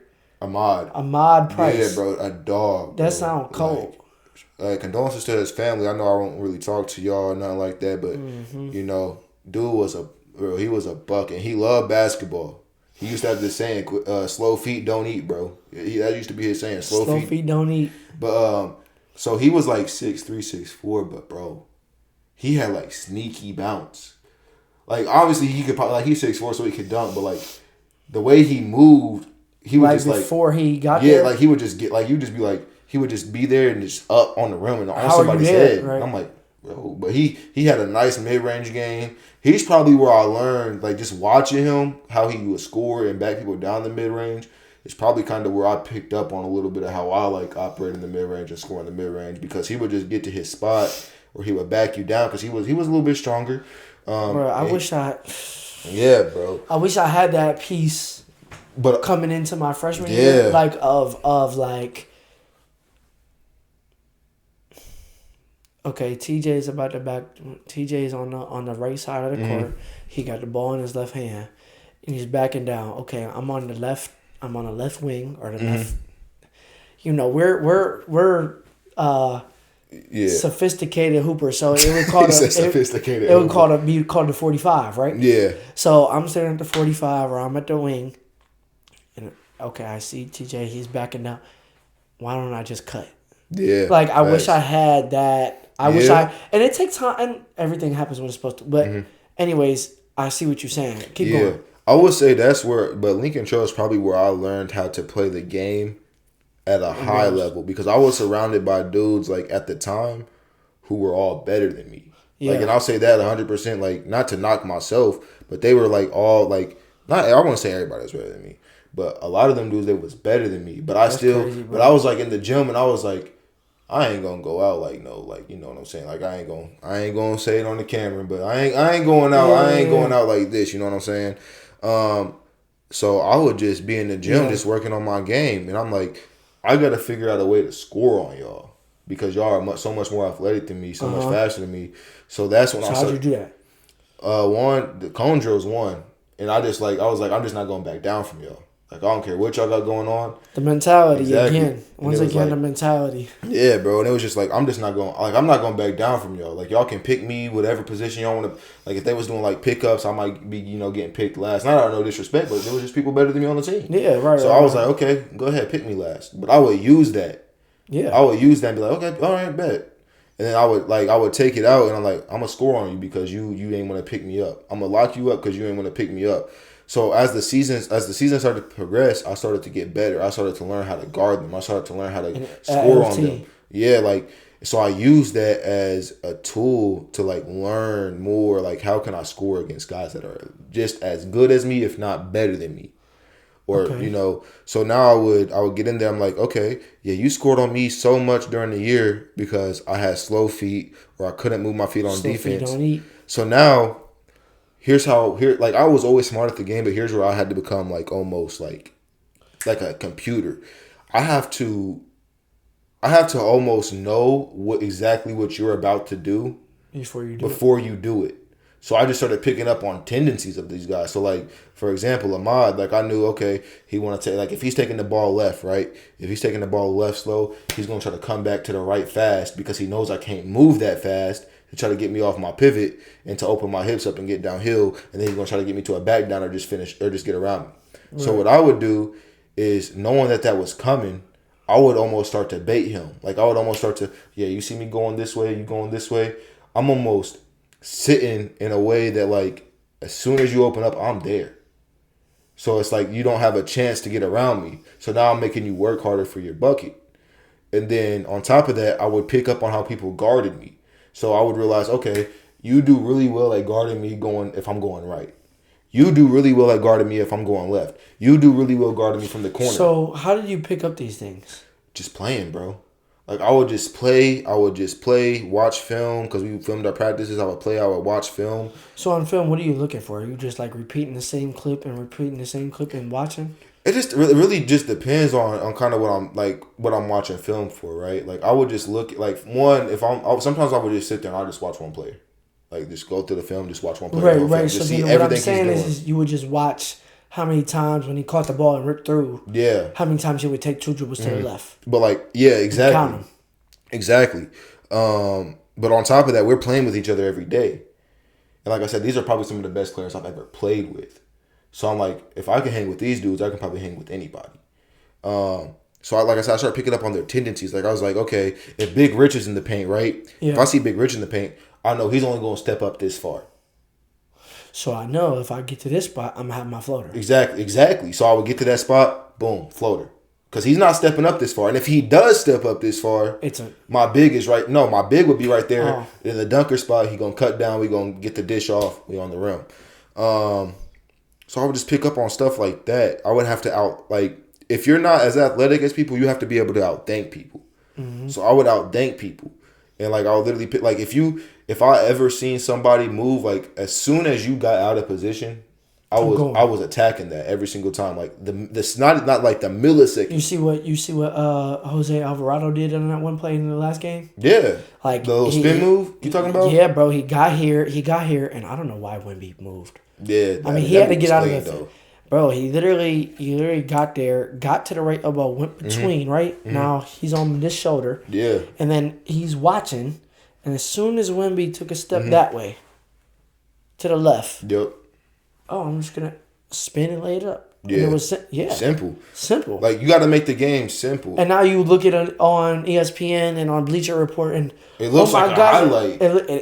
Right. I mean, it is a highlight. Don't get me wrong. But it's like all he did, like he just made it. Like he literally just made a simple move. Play. Like you got to make the game easy. Like you got to understand what you're good at, what you're not good at, and how to use that to your advantage. So I knew I was good at. I was a bigger body, and I knew I could dribble the ball well. I just wasn't fast. But I could take advantage of you. Like if you got out of position, that was the thing. If somebody got out of position, I was never giving you that position back because I would hit you. I wouldn't hit you. You know what I'm saying? But like you're gonna hit my chest. But I would hit your chest. Now you can't get back in front of me. So now you gotta force the help. And if you don't force the help, I'm gonna get a long layup over here. Or if you do come help, I'm gonna just throw it to my shooter in the corner. Right. Yep. So I would take advantage of just people being out of position. I would watch where the guy's driving. I'll make sure I'm moving off the ball when I can. Always cutting to the right spot or waiting to shoot the ball, being able to catch and shoot. That's fire, bro. But just take advantage of like any little like I would purposely like when I do like we'll play 1-on-1s a lot, right? I would purposely like at the beginning of like ones, right? Just see what I can get away with. Like just start doing random stuff. Yeah. Just to almost see like how are you going to What are you going to let me do? Exactly. But then I would take that though to now okay, we're playing like real live. Yeah. And so now it's like, yeah, okay, I know if I do this, this is how you're going to move. Okay. So then I would take that, I would make a move or whatever. So how did the year at LT end? So it ended, bro, tragically, bro. We was about to go to the like little conference tournament or whatever, bro. My boy Jay Les got COVID. Bro, Jay Les had the most bounce I've ever seen in my life. That boy got COVID. Now the season's over. Season's over. We locked up for 2 weeks in the room, bro. Dang. Just like that. So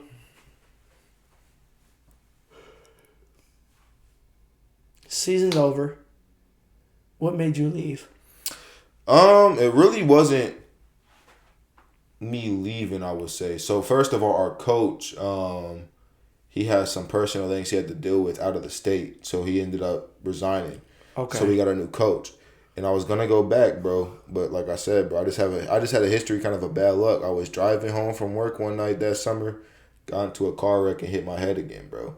And at this time, bro, I started just hanging out with the wrong people that summer. Because now I'm finally, I got a little bit of freedom. I can so do a how little old bit are more. you? This is 2020. This is like, I'm 18, about to be 19, around there. So this is like... So this is summer of 2020? This is summer of 21. Summer of 2020 was me going into freshman year. Oh, okay. So it's 2021.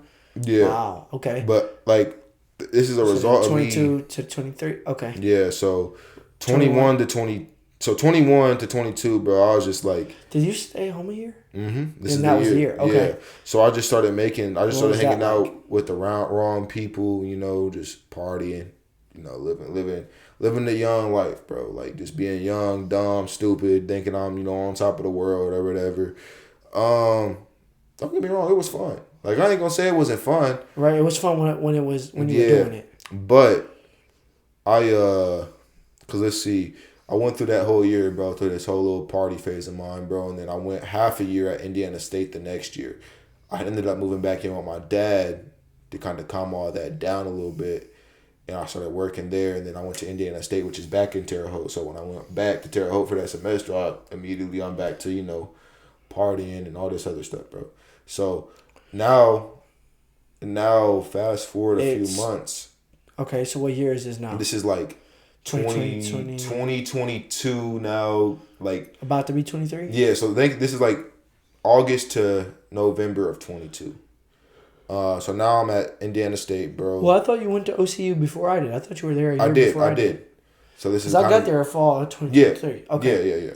So 2022 semester, fall semester, right? I'm at Indiana State. Like I said, living my life. Bro, I was about to join a frat. Like, and I ain't talking about no, like, stomp the yard frat. I ain't talking about a stomp the yard frat. I'm talking about a, yo, Connor, dude, what's up? Type of frat, bro. Like, bro, that's the type of, like, party that I was on. Like, now, I ain't do nothing crazy. I don't want y'all to get that in my mind. I ain't do nothing crazy, all right? It was all, I was safe. I was responsible. Yeah. But I was partying. Yeah. But nah, bro, so I'll never forget this, bro. Go ahead. Oh, no, go ahead. I'll never forget this, bro. I'm literally in the middle of a party, bro. Okay. Like, I'm, like, literally in the middle. And nobody's around me, bro. And I ain't have no drink in my hand, nothing like that. I'm just looking around. And something just hit me, bro. Like, what are you doing? Like, this ain't you. Like, you know you're supposed to be. This ain't you. Like, what's going on with you? Like, all these people here, and you're surrounded, and you're thinking this. Yeah, like surrounded by the entire party, bro. Like I'm just looking around. So I called my homie up. She was a close friend of mine at the time. You like take me home?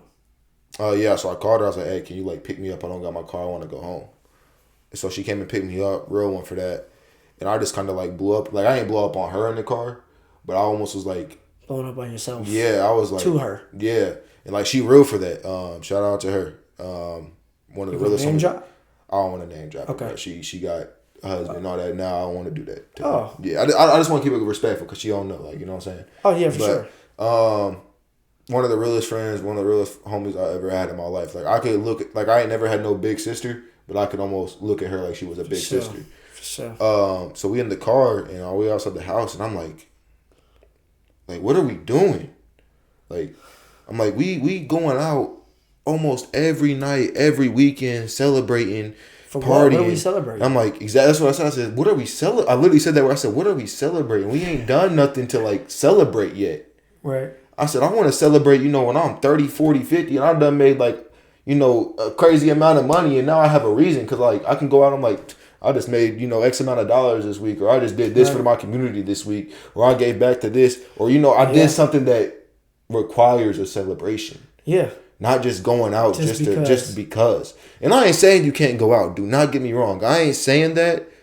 But what you gotta realize is like, if you want to, well, you talk about more of a life thing now. If we're gonna intertwine that with basketball, it gets back to basketball. Like all this gets back to basketball. No, I know. I'm saying like I'm talking about the party and stuff. Oh, like I'm saying, now if you really want to be serious about the hoops. If you really want to be serious about the hoops, you probably should not party at all. Yeah, nah. Like you need to watch what you eating, drinking. Yeah. Go out maybe like summertime after the season once or twice.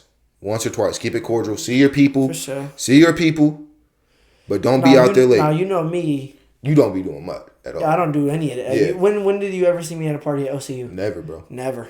And I ain't really go to them either, bro. I'll just be in my room. I've never been at one party at OCU. Like here's like when I was playing basketball. Here's what I would do, bro. Like I would literally go out for like an hour. Yeah. Just to show my face. You know what I'm saying? Yeah. Just show my face. Tell everybody what's up. Go back to my room. Play some video games, bro. At OCU? Yeah. For like sure. People were kicking it, bro. So, are we to OCU yet? Or we're getting there. This is Okay. how like it kind of starts. So like I said, I'm blowing up in the car with her in there. And we both kind of like had it. Like both, I feel like both like you meet certain people in your life. You feel like I'm making her like think the way I'm thinking. Yeah, and not even in the sense like I said, she's like almost like a big sister to me. But it was almost like at that time you almost meet certain people in your life because y'all are going through similarities, and you almost like help each other see the other side of that. And I almost think that was like the turning point for both of us. Because after that point, now we wasn't as close. We was probably close for like another year after that. And then like obviously I moved. I was at OCU. She was back home, and like so we just wasn't around each other all the time. So how'd you get OCU? So this is when it starts, bro. I just woke up one morning. I'm like, Audie. I want to say his name is Audie. His daughter's name is Audrey Spencer. She know who I am. But her dad, I was at the YMCA, bro. Just goofing off. And he was like in there. And he came up to me. He's like, "What are y'all doing, bro?" He's like, "Y'all ain't in here putting in no work. Y'all got flip flops and sandals on." Now, mind you, I ain't thinking really nothing about basketball this time. I'm just trying to figure out how to get my life right. And you 20? I'm 20. I'm 20. And he's like, "What are y'all doing?" He's like, "Even when y'all," he was like, "I don't play." I was like, "I don't play basketball no more." I was like, "I might be looking to get back into." He's like, "Why aren't you playing no more?" Like with that type of energy? With that type of energy, he's like, "You ain't got no confidence. You don't want to put no work." And he said, "Even when y'all was kids, y'all would come in here, and I know y'all would work out, but then y'all would come in here and play with these bums. Yeah. Why are y'all playing with these bums in here?" He said, "Y'all better than that." He said, "Y'all so young." He's like, "Y'all need to work for something. Like y'all need to do something." And again, this all ties back into that. That also made me remember that conversation I had with my grandpa. It almost was a recall. And after that, bro, the next day I woke up at like 6 a.m. for no reason. Like I ain't have no school to go to, okay. I'm just like, I'm gonna just go work out. So I just went to the gym, worked out, started working out. And then my homie, he was at OCU, Tyler Young, playing basketball. And now Tyler, all respect, brother. All respect. But you can't hoop, bro. So here's the thing. I was like, I know if he can play ball, bro. Oh my gosh, bro.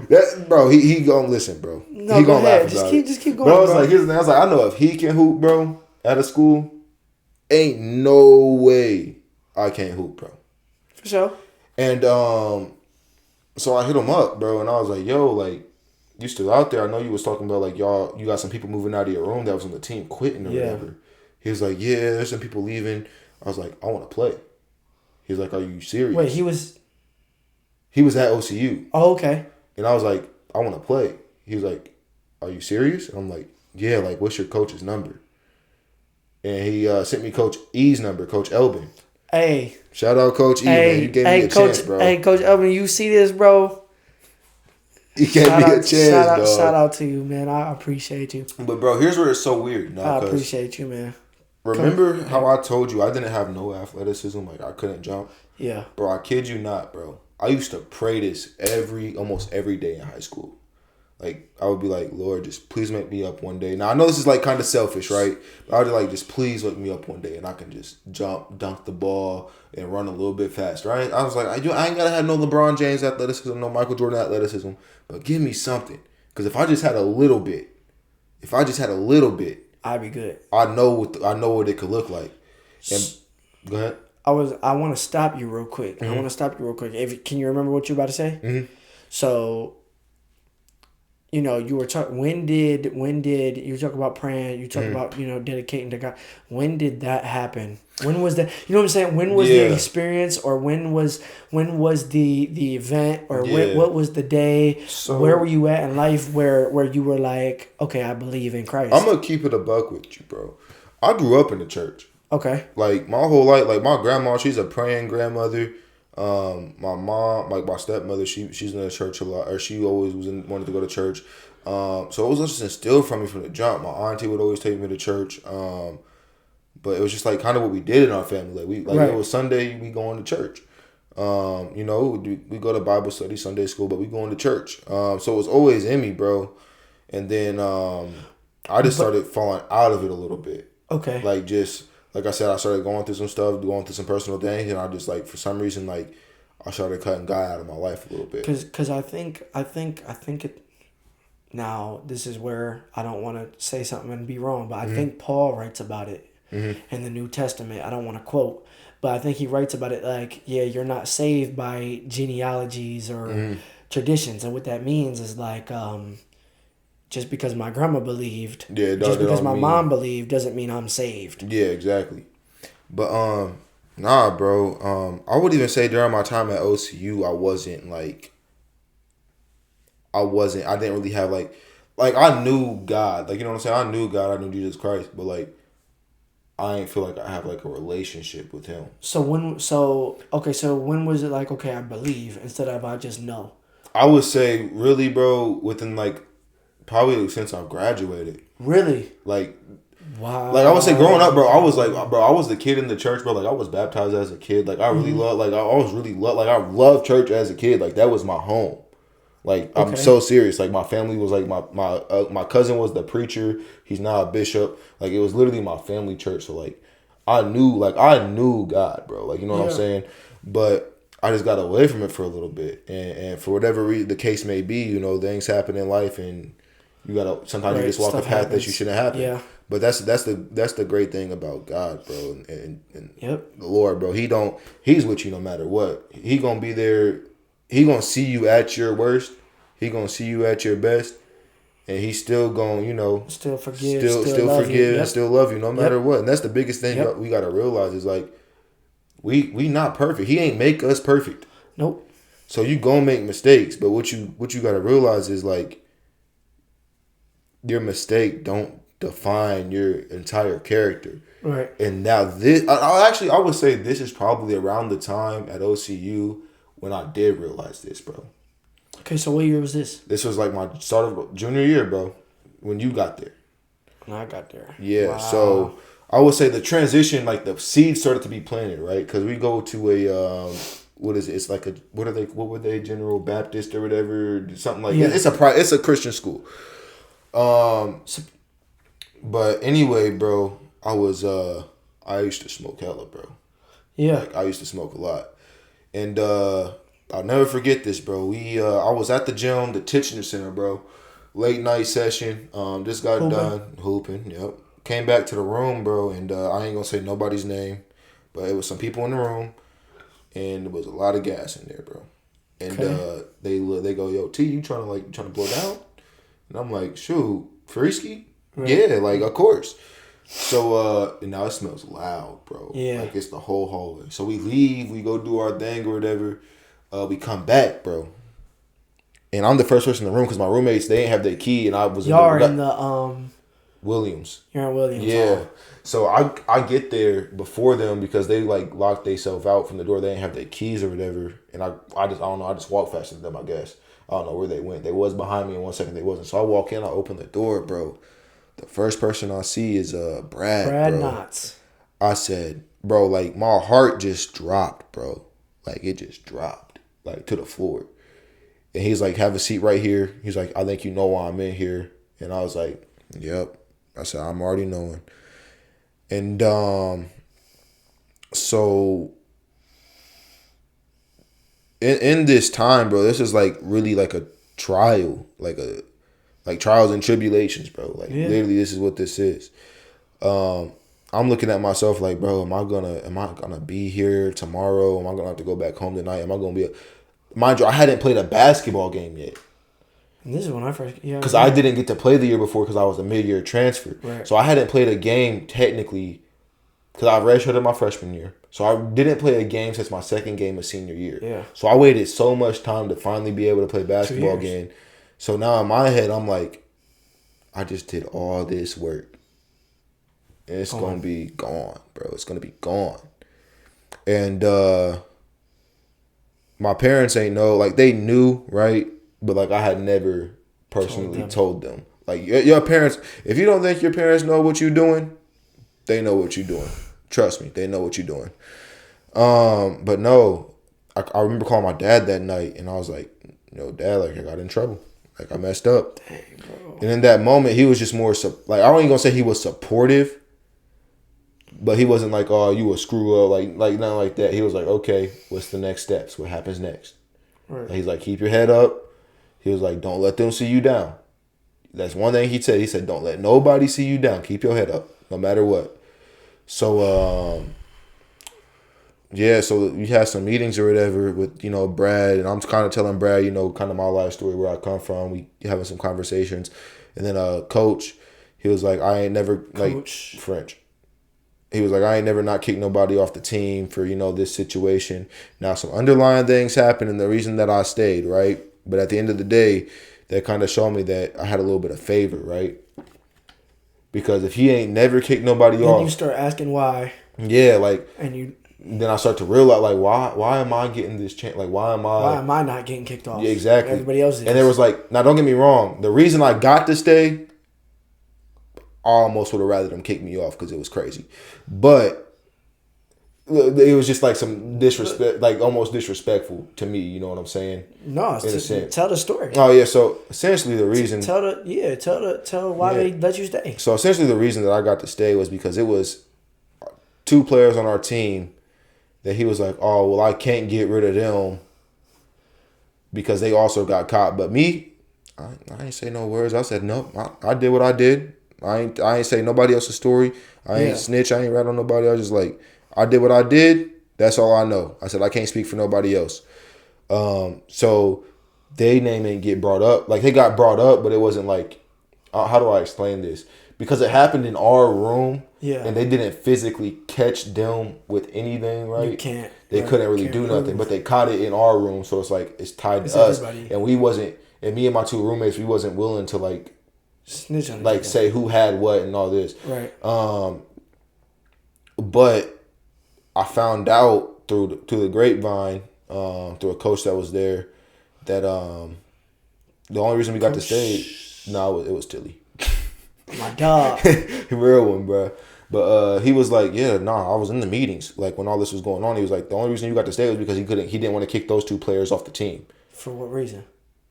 They was our bigs, bro. Now, they was good, but they was our bigs, bro, that year. Okay. But those are still my dogs. Like, no hate towards them. Like, but then you start asking how I'm getting this favor, and you realize that's coming from exactly. Now, I'm not saying I was like fully dived into the whole the word and everything like that. But it's like, okay, it's weird just how things is working out in my favor. Like I said, it's a crazy reason. It's like almost like whatever. But it was a way for it to work out in my favor. Like, literally. That I got to stay. I only got suspended for like 4 games. because it was like until the end of the semester, and luckily our season, like we only had like 2 games the first semester. Yeah. And I had to pass a drug test, and I passed the drug test with flying colors, bro.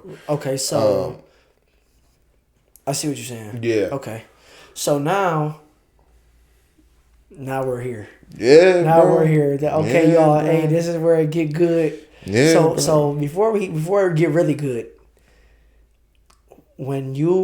Coach Elbin connected me with you. Mm-hmm.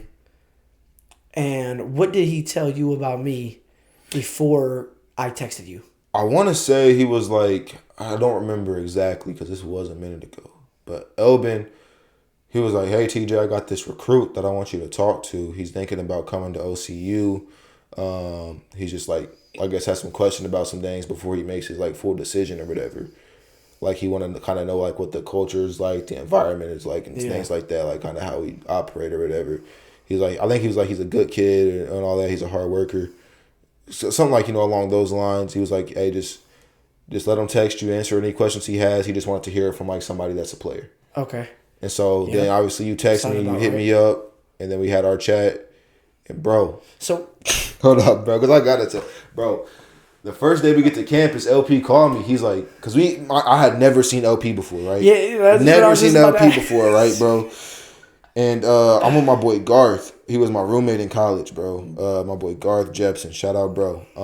Shout out Garth, man. But nah, bro. So me and Garth, I'm like, yo, Garth, I gotta go meet this freshman in the calf real quick. I was like, he been Coach E connected him to me. So I'm gonna make sure he's straight or whatever. Bro, he on the phone like talking to me. I'm like, where you at? I don't see you. I'm looking around, bro. I don't see like nobody that's on the phone or nothing. And bro, then I see this Megamind bowl of a head with these long braids coming down. I'm like, I'm like, you like, I know that's not him. No, I was like, no, that's him. How you know? I don't know, bro. Like something just clicked, bro. Like just from the way you, like, bro. I don't know. Just the way you talked. You walked into the cat. I was like, no, that's him, bro. I was like, yeah. I was like, that's him, bro. Gotta be, bro. I just seen the hair and like I was like, dang, bro, got a noggin on him. He like 5'2". I hate you, bro. T. My head is not that big. You over whooping right now. But nah, bro. Yeah, but me and LP chopped it up or whatever. But when you first saw me though, what was your first like? Because we say never judge a book by its cover, but we do though. So what did you think when you seen me though? I ain't gonna lie, bro. I really don't be judging. Like I know, like it's hard. No, like I know you're saying that, but like I don't. Like he's perfect, okay, y'all. no, I'm not saying I'm perfect. He's perfect. Because there's definitely some people I judge. There's definitely some people I judge, but it'd be more in the sense like I see somebody on the side of the road doing something crazy. I'm definitely judging them. But like just a normal person day to day, it's like I really don't. Like I'm not even paying no mind half the time. Really, if that makes sense. Yeah, I know you don't. Like care about nothing. It's just like. So when you see me walking up, you're just like, oh, that's him. And I'm like, yeah, that's him. Like, let's just see what he got going on. Like, I ain't never talked to him before. Yeah. Like, and then you was like telling me kind of your story, where you came from or whatever. And I'm like, oh, this boy think he black, huh? I hate you so much. No, I'm playing, bro. It was just funny, bro, because like I just didn't expect it. Like, you didn't expect that. Yeah, I ain't expect it because like, yo, if y'all ever seen Malibu Most Wanted, bro, not the way that he looked, but the way that he acted, bro, reminded me of B-Rad, bro. I'm down. You know what I'm saying? That's how he reminded me, bro, when he was telling me his story. I was like, bro, ain't no way. But but me and LP, we just clicked, bro, because I understood, like, I kind of understood where he came from and kind of what he was trying to do. Because, like I said, we ain't come, like, EC where he came from, it's a little bit rougher than where I'm from. But the struggles, in a sense, are somewhat the same. Like, we ain't deal with a whole lot of, like, I know, like, I don't get, now tell me if I'm wrong. I know, like, EC, it can get, like, kind of violent every now and again. For sure. So, like, Terre Haute, it can get... Go ahead. Like Terre Haute, it can get violent, but it's not, like, ain't no, like, people that think they in a gang. It's not really no gangs or nothing like that. It's not like shooting people. It's more like we're gonna fist it out. We're gonna and if somebody does get shot, half the time it's an accident or it's like a crackhead situation going wrong. You know what I'm saying? I see what you're saying. But it's more just like people like Terre Haute's more just like a whole bunch of people that's on some hard drugs and just poor. Yeah. So it's not like We not like. So we were able to click on that. Yeah, just from the fact that we both came from an area that's, you know, not necessarily the exact same best. Yeah, you know exactly. But so no, we just kind of connected, and he was just telling me like, no, I want to, like, from the rip. He was like, I want to be a pro, bro. And me, when I hear people's goals, bro, like, I don't never knock nobody's goals. Like, I always tell everybody, like. But from where you from, who you grew up around, it's like, oh great, you want to, but you not putting in the work. You not. Yeah, exactly. Like, and you didn't know me from a can of paint. But the thing is, like, then I saw LP work, bro. And I'm a hard worker. Like, don't get me wrong. But some of the stuff that LP, like, would just do in the gym, I'm like, bro, you crazy, bro. I'm like, you crazy, bro. Like, you got it, bro. Like, he'll be like, bro, I'm talking about we like 20 sprints in, and he's still running like this. I said, yeah, nah, you got it, bro. Is he still running like it? I said, no. I said, I might be, because I would always be, like, up in the front in the sprints. Like, if I wasn't, like, I'll be either, like, first, second, third. Yeah. Like, I wouldn't be trying to hang in the back. Like, I'll be working hard. But, like, when they got to 20, bro, no, yeah, bro, I'll be slowing down a little bit. My LP still over here, happy. I'm like, bro, yeah. It's like, yeah, you just got a different bone in you, bro. Like, one of the hardest workers I ever met. So that's where I got my respect from, bro. Thank you, bro. It's because I was like, I don't care what else happens, bro. I know LP's gonna work for whatever one. I know I said at the end of the day, because, bro, you know how our team was, bro. Like, not everybody was the hardest worker on a team, and that's not to knock nobody, but we had some people that just ain't care to work, bro, and it would annoy me.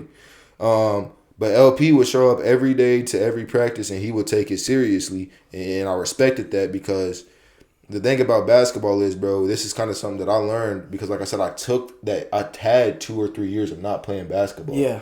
Is that you can't take this moment that we're in for granted. Yeah. Because I literally lived, like, lived, everybody bro. did that. Exactly. Our freshman year. Exactly. Well, my freshman year. But I literally lived the fact that, like, it could be there one day and the next day gone. Like, I literally walked through it. Like, I didn't think I was going to be at OCU ever again, like, playing basketball. Right. But I came back to basketball so much better than I was before. Yeah. Like I said, I feel like that's what's about to happen to me, bro. Yeah, bro. Like, I just woke up one day, bro, and I was, like, dunking the ball. I was running fast. I was like, I can move. Like, I'm kind of shifty. Like, I never had that before. Like, I don't know where, like I said, I don't know where it came from. And that's kind of when I got back to, like, what I was saying. Like, I used to pray. Like, I literally used to pray. I was like, just give me a little bit of that. Yeah. Just a little bit. Yeah, we were supposed to get to that. And it's going cool because it kind of tied back in. Yeah, no, for sure. But I literally used to pray about that. I was like, just give me like an ounce of that, bro. Just, like, just a little bit. Yep. And then, like I said, like, literally, just one day I woke up and I'm like, hey, like, I'm running around people, everything like that. I'm like, this is new to me. Right. Like, everybody else looking at it like he been doing it. And I'm looking at him like, bro, I'm confused. I'm just as confused as you are. Like, trust me. Like, I'm just as confused as you are. But but the problem is nobody else was looking confused. Yeah, nobody else. No, they was looking confused, but they was looking confused for different reasons. They was looking confused for different reasons, bro. Yeah. But so yeah, bro, we got to that junior year, bro, and, you know, we playing. Like I said, I had to sit a few games, but, bro, once they freed me, bro. Oh, I remember. Once they freed me, bro, I remember. It was up, bro. Like, first game, had to knock the dust off. I ain't played in like 2 years, had like 14, something like that against Kaskaskia. Yeah. Now we got smacked. No, but yeah. Nah, we got bad. So I remember my first game as a freshman. Mm-hmm. Cause I remember, bro, even not even like, bro, I mean, you could tell. I don't have to tell it. You could tell it, but, bro, I used to wake up at 5:30 and go work out. We used to do that together for a little while. Yeah, for a little bit, yeah. And then it was like I would work out, and then I would go to class, then I would come back to the gym, then go back to class, then go lift, and then go to practice, and then do that 6 days a week. Yeah. Like, it was crazy, bro. But what I remember when we played, I forgot the first team we played when I was a freshman. But I remember, bro, I didn't play. I don't know. I was there watching. I couldn't play, though. And I think it was... Maybe Brescia? I don't know, but I think it was you, Justin, and you might not have said anything. Now thinking about it, you might not have said nothing. But I remember Justin and Reese. Shout out Big Fogs. Shout out Big Fogs, man. Oh, man. Yeah, bro. I remember not playing, like, I remember playing like 4 minutes in the first half, and like sitting the bench, and then it's like a tie game, bro. It's like 89-89.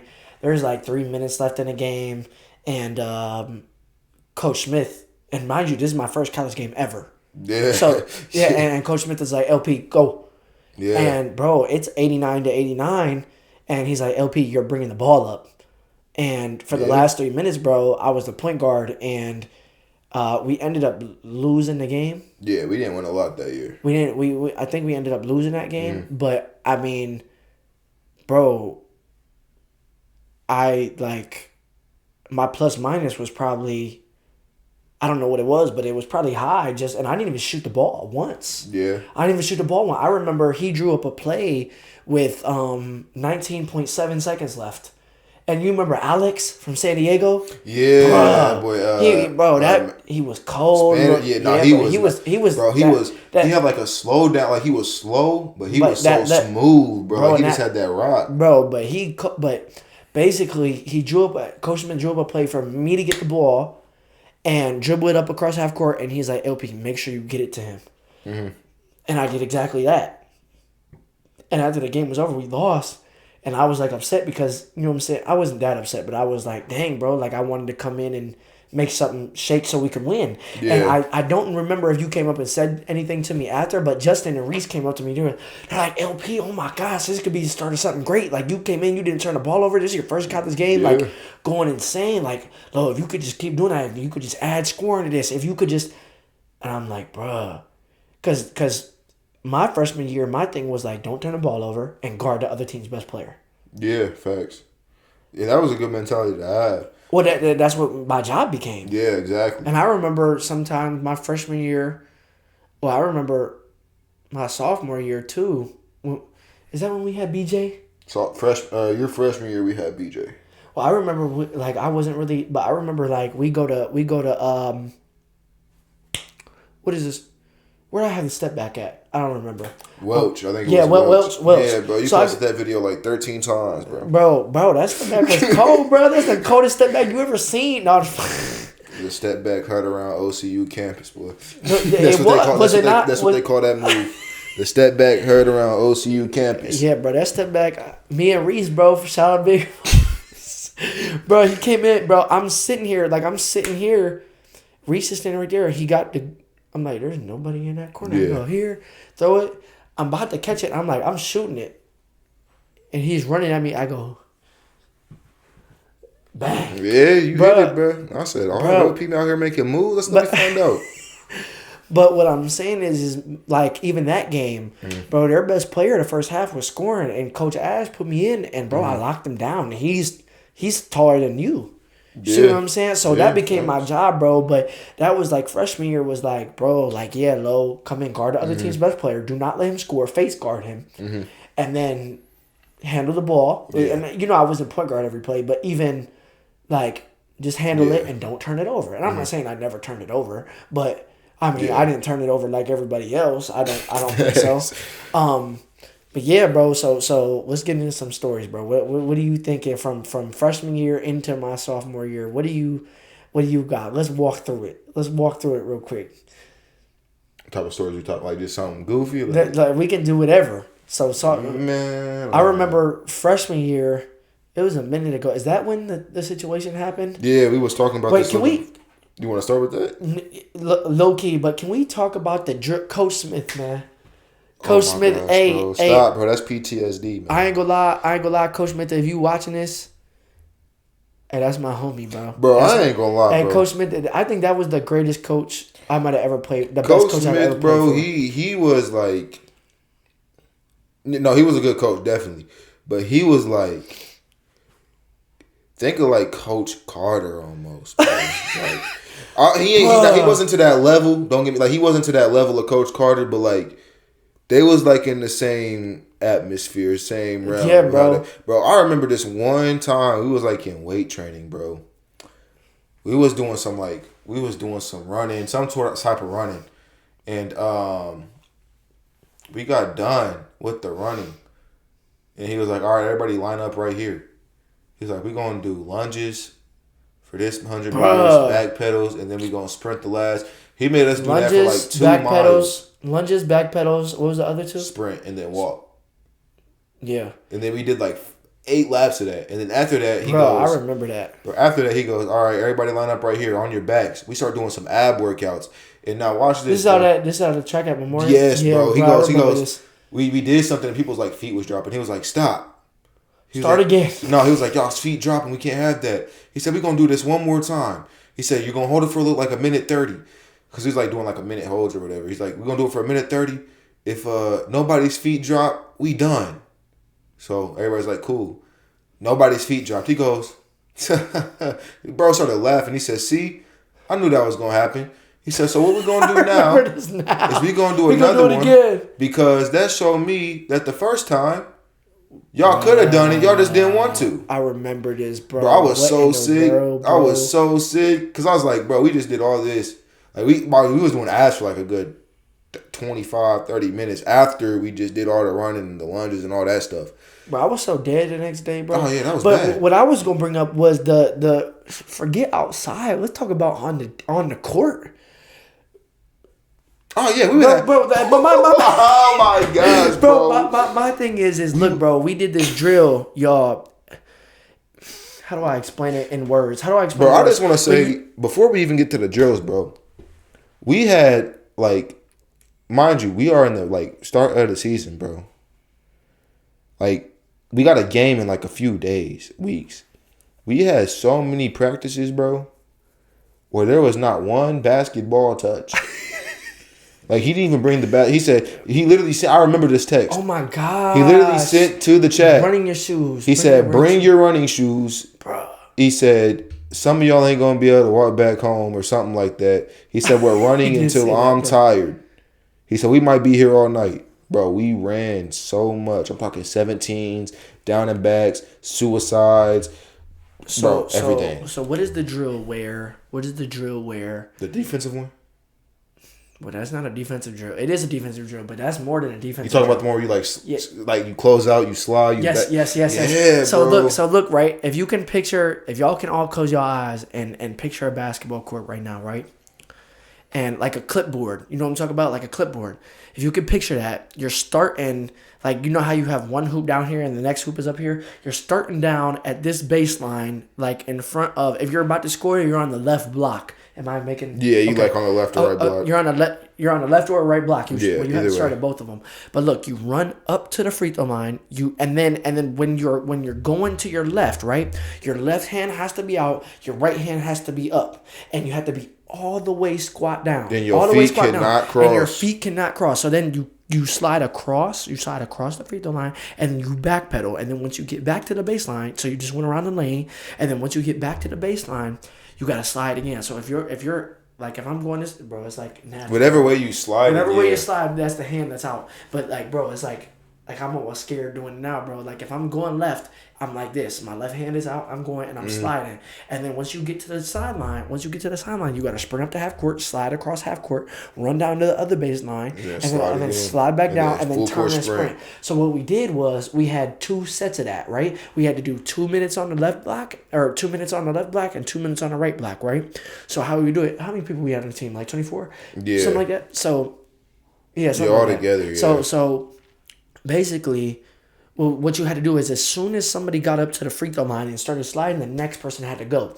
And you had to do it for 2 minutes. And everybody, you went, like, how many times you go within 2 minutes? You probably go like 3, 4, 5 times. Yeah. I ain't gonna say it was like 7. No, like 3, 4, like 4 or 5. 3 to 5. I would say 4 at least, bare minimum. So you go 4 to 5 times on each side. But y'all, if one person, like, we could be at 1 minute and 55 seconds, and I'm done, TJ is done, everybody else is done, and the last people are down on the other side, and they're like sliding across the baseline. Yeah, and they about did to it turn wrong, and bro. sprint this way, and they stand up, bro. He restarted the 2 minutes, and so really, it's like, on the right side, we did it for like 10 minutes. And then on the left side, we did it for like 15. Bro, I would get so mad. Because we were already so tired. I would get so mad because I'm like, it's not a hard, like, it's hard. Like, the work itself is hard, but like, It was just the people, just bro. like the little details will be making. It's like, bro, just stick your hand out. It's not that hard, bro. He was even giving us grace. Like, I don't even care about how fast you're going. Just do it. Yeah, right. he said, I just want you to do it right. He said, you ain't even gotta go that fast. He said, just do it right. He said, I want you to do it right before you go fast. And they still wouldn't do it. So then y'all,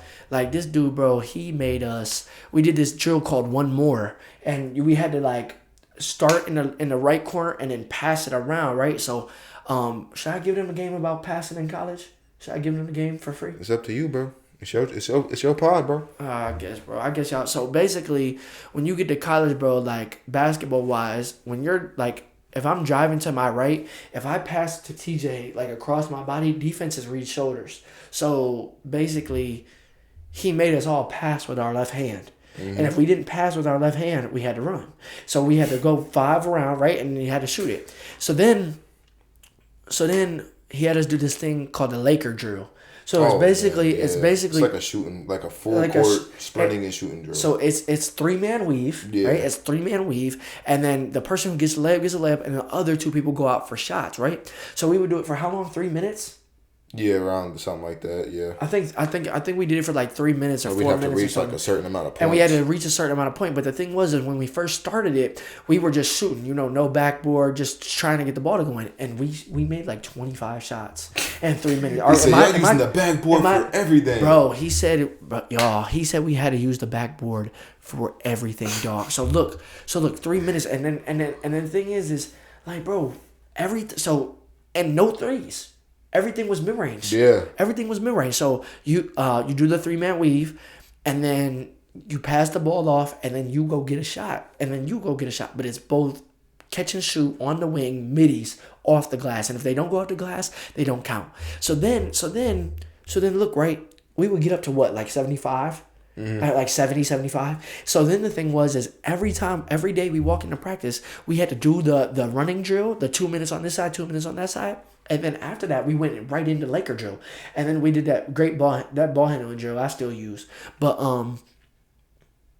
that ball handling drill? No, I'm just talking about okay, yeah. I think that I'm just listening. That really made my handle. Yeah, no, he did that for enough, bro. That get your forearms on fire. Yeah, for sure. But you had to do the 2 minutes on the right side, 2 minutes on the left side, and then go right into Laker drill. Am I tripping? I think we may have got like a quick water break in between, but it'll be like real quick. Oh yeah, real. So then we went right into Laker drill. So look, right, if we get to 70, right, and yesterday.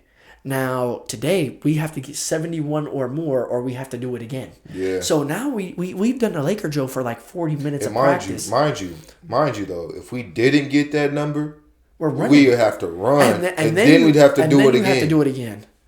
Yeah, and then the thing was we did so look, right. So say we're at 70, and we just did a 2 minute drill here, 2 minute drill here, to running up across the 50 line, right?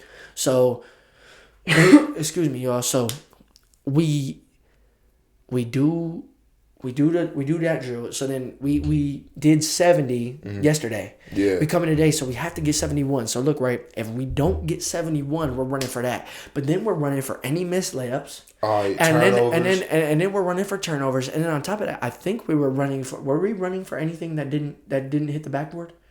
No, it just didn't count. It just didn't count. So eventually he took it away where we could just shoot regular shots, like threes and all that at some point. I don't think he did. Towards the end of the year he did.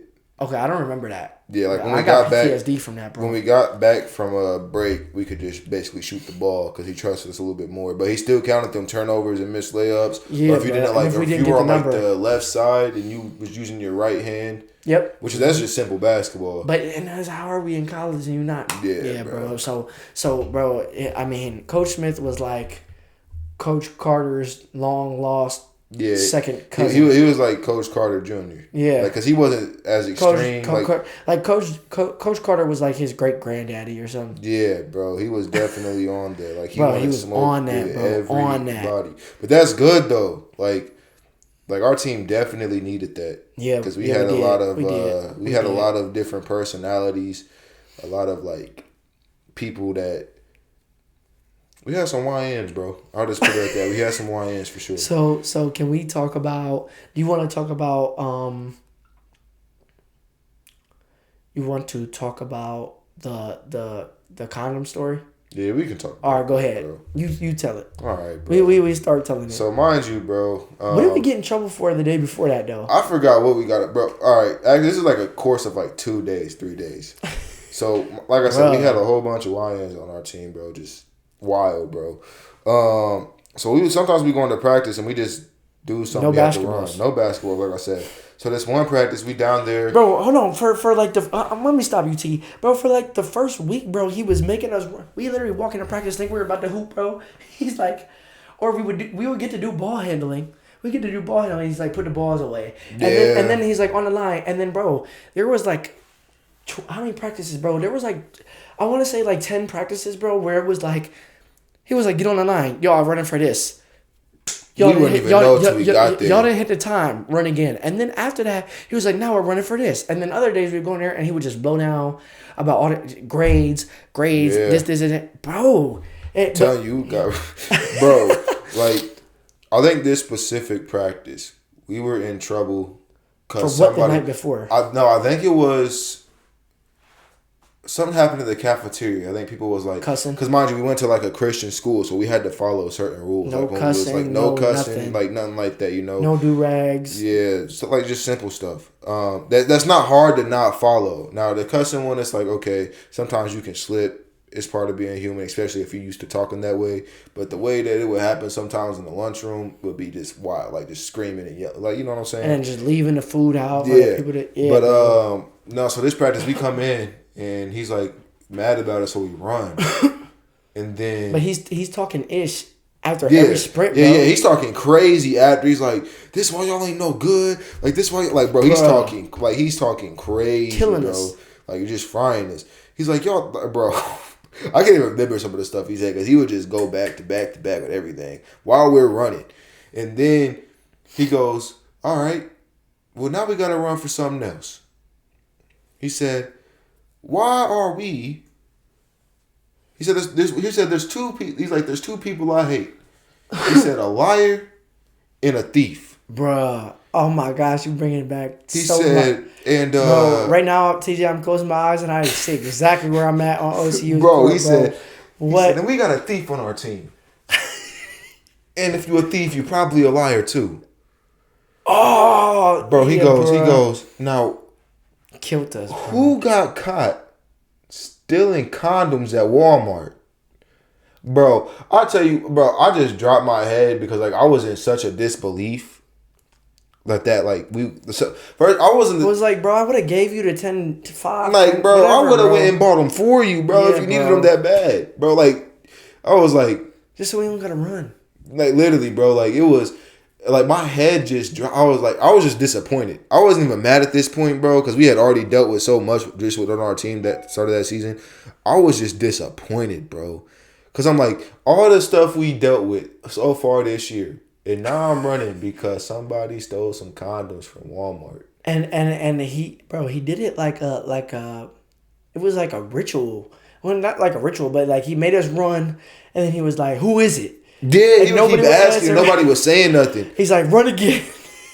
So then we had, how many, bro, we ran like. Oh, we ran so much. And it wasn't down and back, bro. Everything was 22s. Everything was 2 down and back. He did it like 10 times and he was like, so does anybody want to step up? Nobody would step up. But finally the dude did step up because we just got tired of it. Because I ain't gonna lie, bro. It's like, bro, like people, like, bro, it got to the point where people was stepping up, taking the blame. Just because he already knew who did it, right? Yeah, he just wanted to see if they would like be a man and step up to it. Bro, who stepped up? Who stepped up to say they did it but didn't do it? It was Justin, bro. Justin, what he said, man, I did it, bro. Justin. He said, man, bro, like, bro, if you all knew Justin, bro, I can just picture him, bro. Justin, funny, bro. Like, if you knew Justin, you see him do it, bro. It was. Justin was hot, bro. He was like, bro. He's like, because you know how Justin be when he get mad, bro. He'd be like, bro, if you did it, just say you did it, bro. He's like, I'm tired of this. He gonna see this too. And bro, he hit you with one of these. He'd be like, God, bro, like Justin would be getting hot sometimes, bro. But no, so Justin stepped up and he's like, no, I don't want nobody taking blame. He's like, I don't want nobody taking blame. And then Justin walked back, man. He's like, bro, just bro. And then finally the dude, he was like, all right, he's like, who did it? He's like, do he finally stepped up, bro. He goes,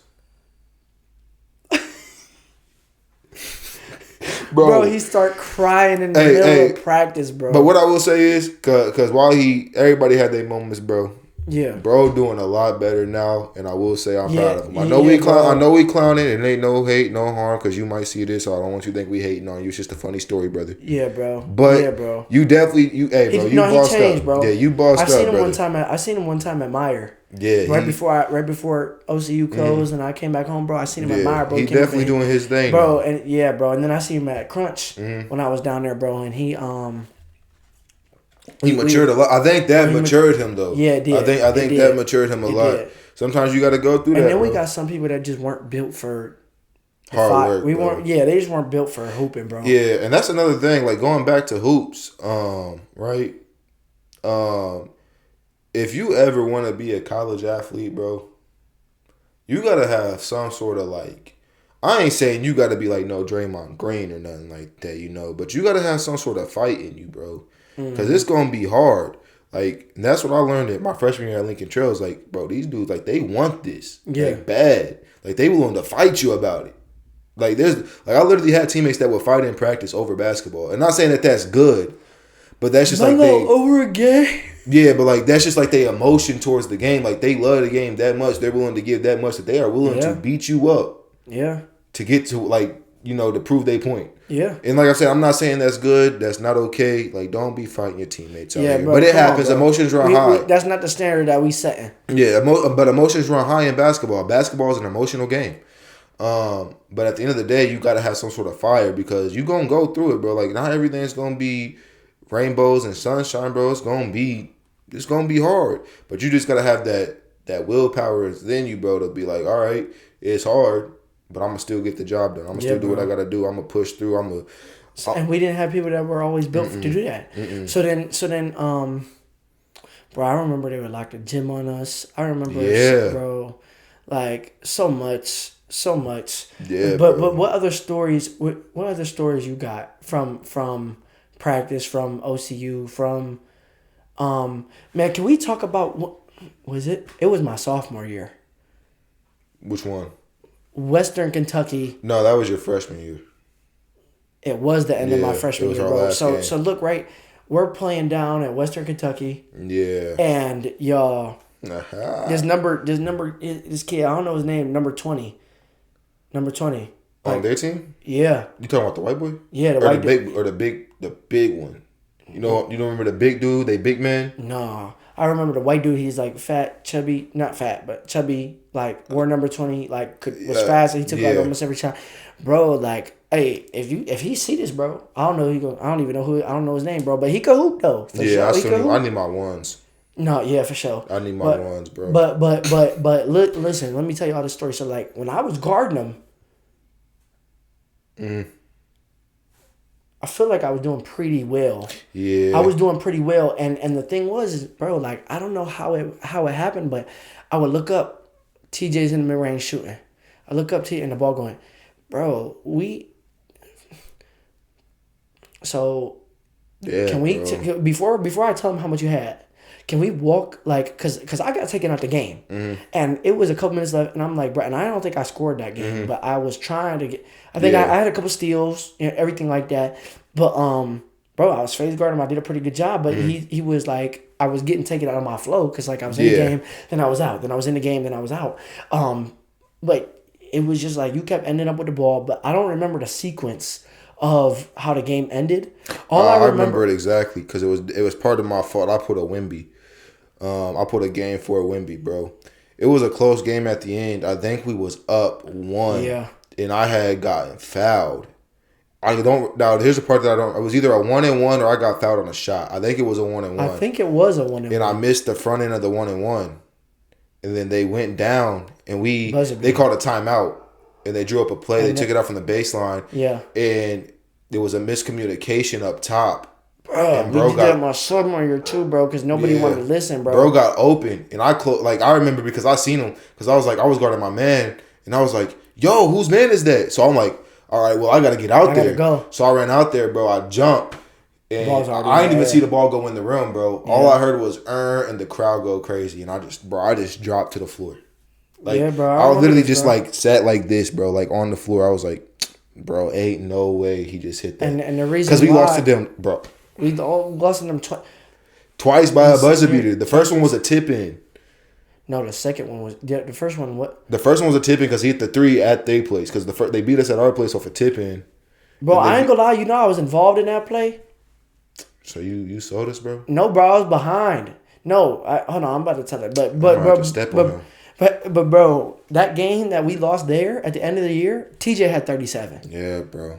37? Yeah, bro. He dropped 40, bro. Dude dropped 40. Yeah, bro. And then we lose by buzzer beater. I was so angry. But I think the first game, bro,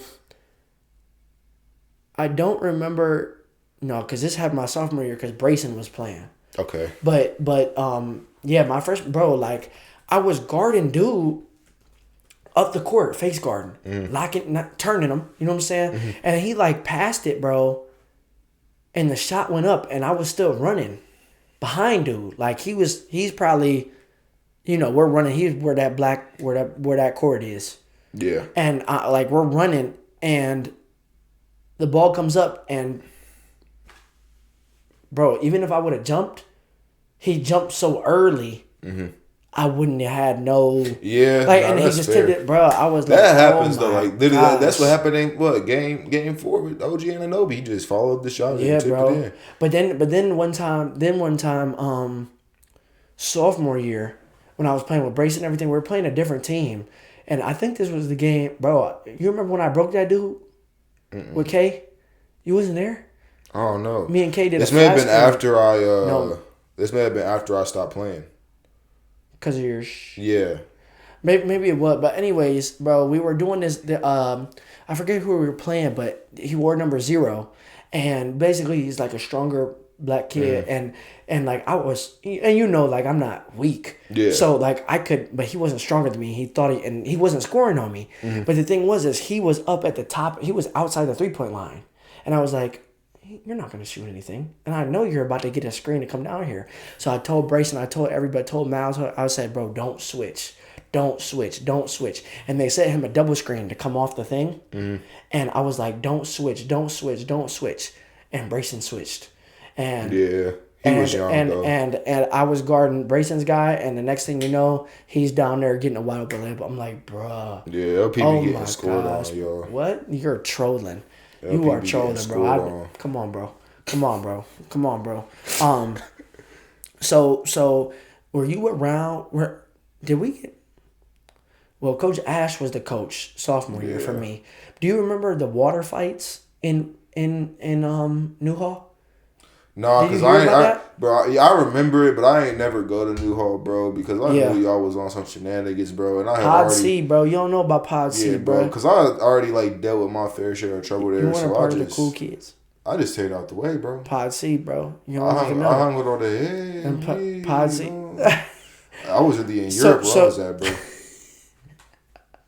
Yeah, bro. We had a lot of.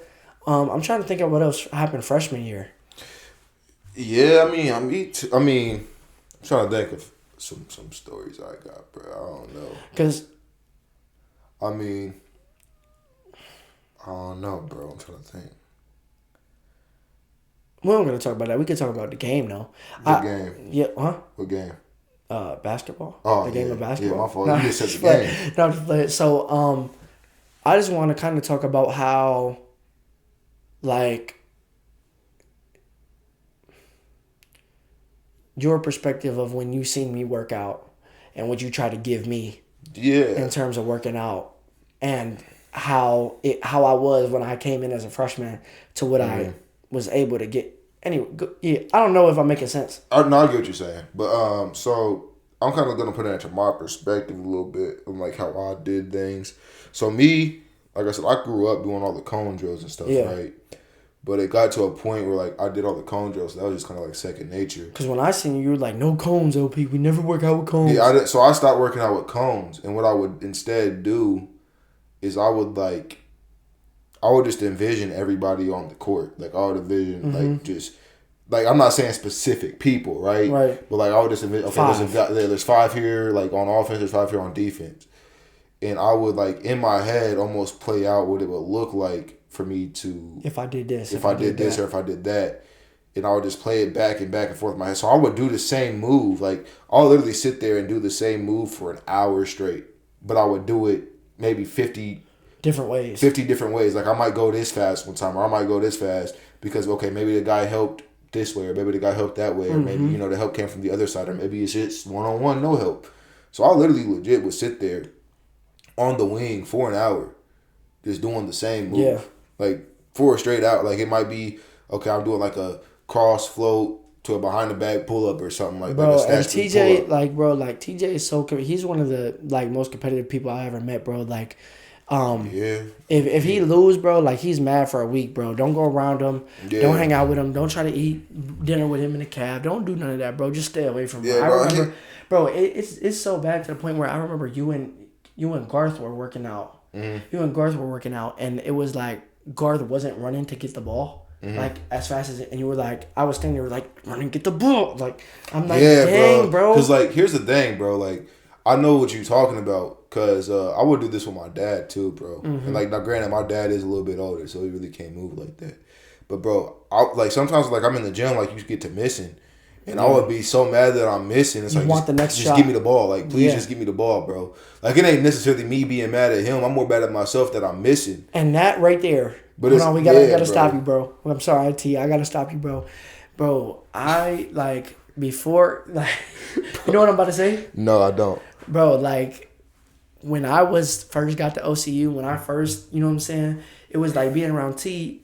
I always wanted to not be like him, but I wanted to learn whatever I could learn from the game learn of the game from you. And the thing is like, whenever I would do something, you would come off so, and it took me almost 16, 18 months to realize like, no, this dude like is still love. Yeah, it's just this is how I am. This is how I am. This is how I operate. Yeah, so like when I'm on the court, bro, like that's one thing. Like I might rub people the wrong way sometimes. Yeah, just because like when I talk, I'm a little bit more aggressive. But what people don't understand is... y'all, bro, it's like the weirdest thing. Keep going, T. But it's like the weirdest thing because, like, he's so aggressive. Like, you would think he's ready to fight you. But then he hoops, bro. And like I told y'all, he scored 37, bro. He has like okay, it's not as bad as Larry Bird, but it's like a Larry Bird jump shot, bro. Is it not? It's a little bit like Larry Bird jump shot, bro. And I'm just like, bro, how are you shoot? Anyways, keep going. But, but when I'm on the court, bro, it's like... Because when I'm off the court, right, I'm very... cool as a fan. Yeah, I would say I'm very chill, very cool, but I'm like that for a reason. Mm-hmm. So, like, for example, let's talk about the 37-point game. Like, not to, like, brag or nothing, but I just want to, like... Before games, bro, I would almost look for something to make me mad. Yeah. Like, I would try to find something to think about, whether it be my week, whether it be, the day I had, something to make me mad. And I remember specifically this, bro. I remember we was doing layup lines. I forgot my undershirt this day too, so I was out there. I dang near felt naked. I usually wear like rocking. I never understood that, bro. I don't know. Because I wear a jersey naked under. I just didn't like it. But I do like a Nike compression. Yeah, that's like I will wear a jersey just to wear the jersey. Yeah, like I'm cool, bro. That's how I grew up playing. Yeah. Anyways, go ahead. But so we get to this game, and we was in layup lines. And mind you, the gym we was playing in wasn't that big. Like it was like. High school gym was bigger than this gym. At Western Kentucky? Yeah, their gym wasn't that big, bro. Yeah, the corners. Yeah. But, so, I remember this one time, like, I'm shooting a layup or I shot a shot or something in warm-ups, and the ball went into the stands, and a girl grabbed the ball. I remember this. And she just held the ball for a second. And she, like, wasn't giving me the ball. I'm like, give me the ball. And I don't know what she said. This is tea for y'all. But I don't know what she said. But in my mind, I thought she said something disrespectful. So I'm like, okay, I don't know who you here to watch.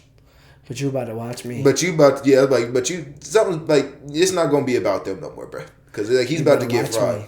Like, I would find the littlest, like, inconvenience in my day to use as fuel on the basketball court. Because that's how, like, bro, like, I would say... That was like my outlet. Like that was like my basketball was like me like like I said, because when I'm off the court, I'm a very cool, calm person, but I think a lot. Yeah. Basketball is me letting all those thoughts in my head out. Into the Yeah, so like I use it there. So bro, this with the cone drills, with the picturing people doing the wing for an hour, 50 different ways, it all intertwined, bro, and that's how that 37-point game and the other big games you had came to Yeah, bro, I know. I think I know which one you're talking about, bro. It was like your sophomore year, I think. We was playing I forget what that school was called. But I think talking about the buzzer beater? No, there was a game before that. Remember when I hit the layup on dude, like the white dude, and he fell on the ground and like I stood over him. Oh yeah, I remember that, bro. I was so mad that game, bro. Bro, you want to know why I was mad, bro? It was because of the dude that like I hit the layup on. Yeah. So he got the ball on a fast break twice, right? And this is like towards the beginning of the game, and I go to like try to block it off the glass, and I missed it. And like me, I'm just talking to myself. I'm like, I gotta get that. And he started talking crazy. He's like, you ain't blocking nothing. I remember this because I'm like looking at him. I'm like, you hit an open layup. Like, congrats. And then he did it again. He's like, yeah, you can't get to that. And he like started talking crazy. He's like, you ain't done nothing. You ain't done. I'm like, bro, I already got like 8 points. The game just started. Like they're winning. They're winning at this time. Yeah. And after that, bro, we went into halftime. We came back out, bro. Yeah, it was over with. I'm already. It was over with, bro. And then I saw him in the paint. That's the thing. Like, I'm the type of basketball player. If I see you in the paint and I see you in the restricted area, I'm running you over. Yeah, because you're not getting the target. Yeah, I'm running you over, bro. And I'm big, and like I'm bigger and stronger. So I seen him, bro. I seen my chance. Yeah, bro. And I went up. Bro. I hit the lay. I stood over him. Like, I looked at him. I said, "You gotta compete, Five." I was like, "You gotta compete."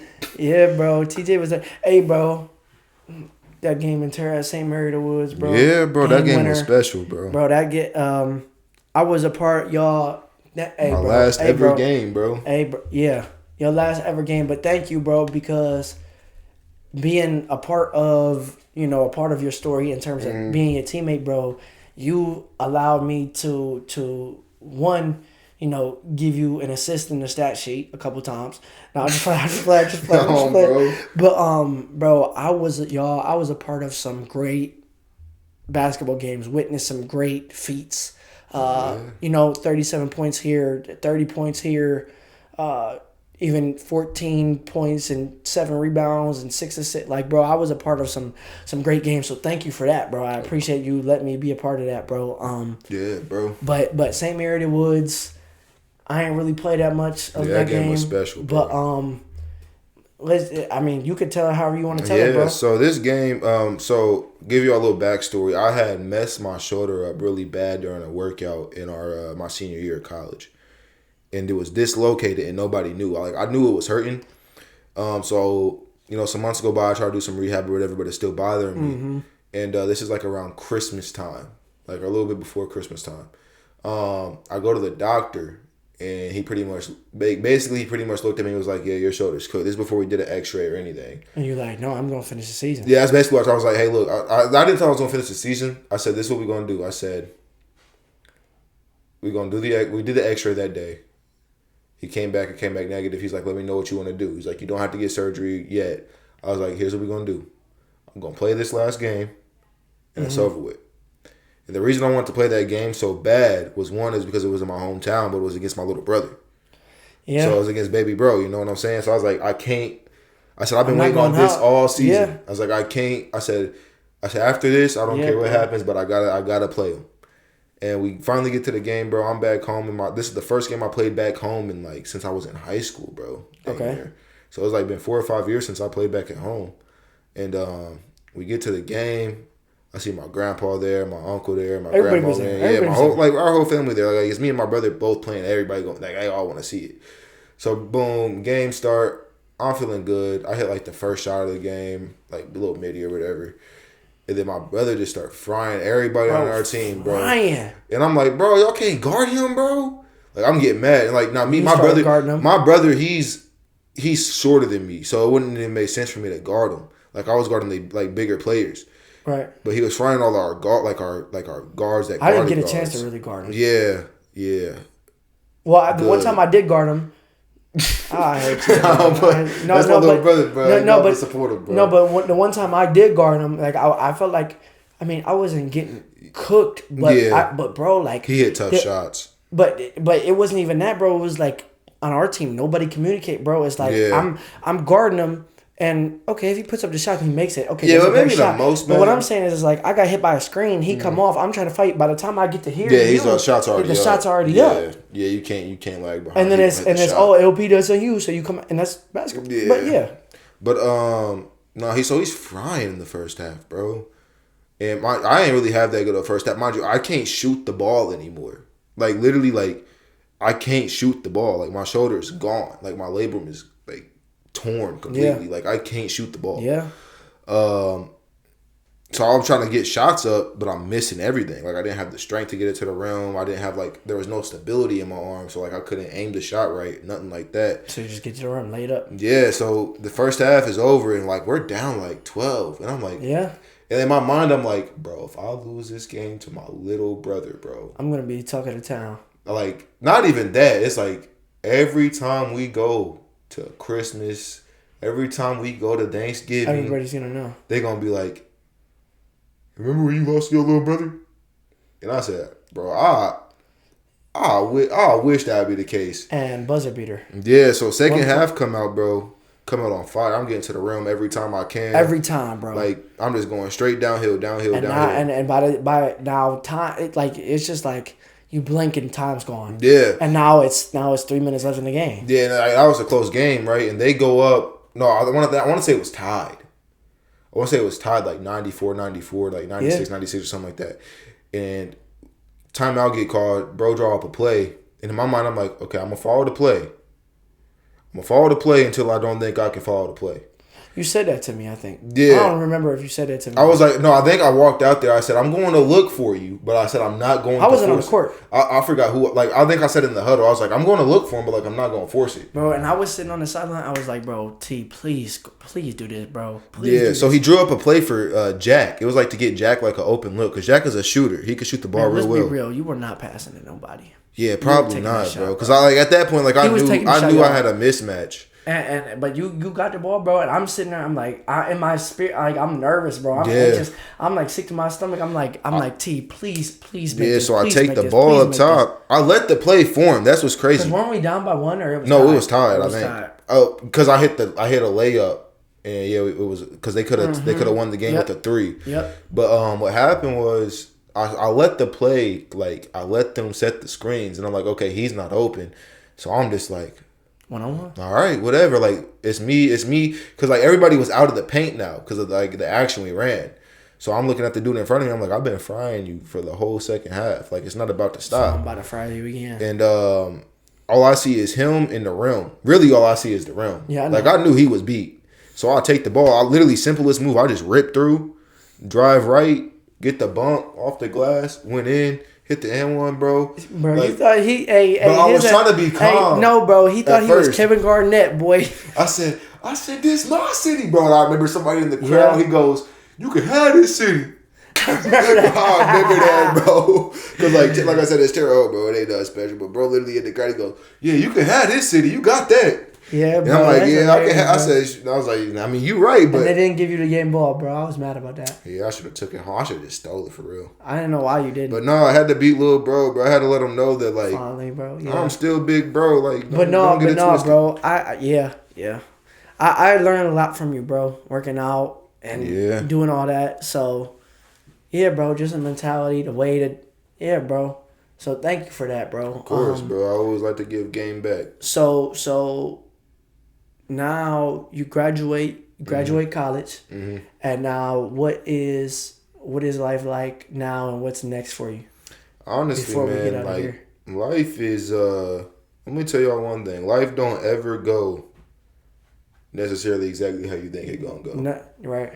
Like you can like obviously you got goals you want to reach and you can reach those goals, but it's not gonna be like. Mm-hmm. It's not gonna be picture perfect, right? Like you think this is gonna happen, this is gonna happen. No, it might be this happens, then curveball. Now you got to figure something out. Then curveball. Now you got to get back on. Like you're gonna get curveballs and have to get back on track multiple times. I've kind of been learning that over the year, just as I'm growing as a person, man. Life has been, like I said, it's been really weird because I'm so used for like the first time I was done playing basketball, it was hard till I played. But now it's like I'm done. Yeah, like now it's like if I don't pick up a ball for 2 months, not to say I don't love hooping. I'm cool. But like if I don't pick up a ball for like a month or two, bro, like I don't care, bro. Like it is what it is. You feel me? Like I always love basketball. Like I want to coach. Like I want to be a coach. When is that? When are you gonna try to start that? God's timing, brother. Okay, for sure. That's how I'm gonna put that because I just don't know, bro. I'm just out because like I said, I'm in Columbus right now working, so it's just like I think everything will fall into place when it need to fall into place. For sure, bro. Hopefully soon. Yeah, I think I could be a good coach, bro. But no, I think so too. Like I said, like now, like basketball, like I don't get no like. Now, don't get me wrong. Every now and then, I'm like, I want to hoop, but it ain't like I want to hoop so bad that it's like you know what I'm saying? Yeah, not like how me. Yeah, so it's like now, bro. I really just like I work a sales job. I know some people don't like salesmen, but it's just the grind. I like the hustle of it. Yeah. Because it almost kind of reminds me a little bit of like hooping a little, like in the sense, because like I'm out there, I'm competitive, and it's up to me to determine what I get done today. It's not up to the boss telling me I gotta go. Right, for sure. Like dig a ditch or something like that and do it at this. Like no, it's just hey, we gonna go out there and figure it out. Almost like that's how it was with basketball. So that's kind of why I mess with it. So I kind of been doing that for a little bit. I do some like video. I make some videos and do some photography with my camera. I gotta get a little bit more consistent at that. Yep, definitely gotta get a little bit more consistent. I might need you for something. Hey, bro, you can hit me, bro. You know, for sure. But, so I've been kind of working on that, trying to just build up my skill in that sense. And just life. Okay. And just living life, bro. Like I said, it's just for me, it's just about one day at a time, bro. Yeah, like, bro. That's a big one. Yeah, like it's literally just one day at a time. Michael Beasley said this, bro. He said like yesterday never happened and tomorrow's not coming. Yeah, no, it doesn't exist. That's what okay. Yeah, I have it written down on my phone. I got something else from a book. Yeah, that's just what Michael Beasley said. The past is gone and the future's never coming. Yeah, exactly. Same concept. Yeah, same concept. And I think that's when like just being in the now, bro, because you never know. Like you never know if you're gonna be here tomorrow. It's only if the Lord wills it. So exactly. That's how I feel, bro. Yeah, bro. One day at a time, bro. Go ahead. No, I was gonna say to all the young hoopers out there. I was gonna say, do you have any other topics you want to talk about, or is that it? I was gonna get some game real quick. I was gonna say, I want to provide this for you, to give you opportunity, whatever's in your spirit, to give game to the youngins, give game to people, bro, whatever you want to do, bro. Before we get out of here. Yeah, so I just want to give some hoop game to the youngins, man. Kind of like I was talking about when we was actually doing the pod, right? Don't think just because you in a bad situation that situation got to stay the same. Like your coach ain't giving you a fair chance, you feel like, or that the ball ain't rolling your way, you ain't hitting shots, whatever the case may be. You gotta be able to push through that, because even the best players, like the best players in the world, they had times where it didn't always go their way, right? Yeah. Like. We all know the famous Michael Jordan story. He got cut from JV and all this other stuff, and then now look at what I'm saying, things like that. But those are real stories. Like that's real. Like that's not something that use it to motivate you, but also use it as like a learning lesson. Like Michael Jordan got cut by his coach too. Michael Jordan was off the bench for his team too. He wasn't even on the team. At least you on the team. And don't blame the coach for everything. You can have a bad coach. Trust me, I know you can have a bad coach. But at the same time, are you willing to sacrifice what's needed in order to change your situation? And hey, he giving y'all the game, bro. Y'all lucky I brought him on, because I charge y'all for the game. I don't charge, man. I just give game, brother. But but like really, bro, because I'm almost proof of that, bro. Like I just had this mentality that no matter what happens, bro, like it got to the point where I didn't care about a title. I didn't care about a scoring average. I didn't care about I'm playing here or I'm playing there. At the end of the day, all I cared about is that I get the chance to walk on this court today with both of my legs, both of my feet, both of my hands. I can see, I can grab this ball, I can dribble, pass, and shoot it. I can play defense.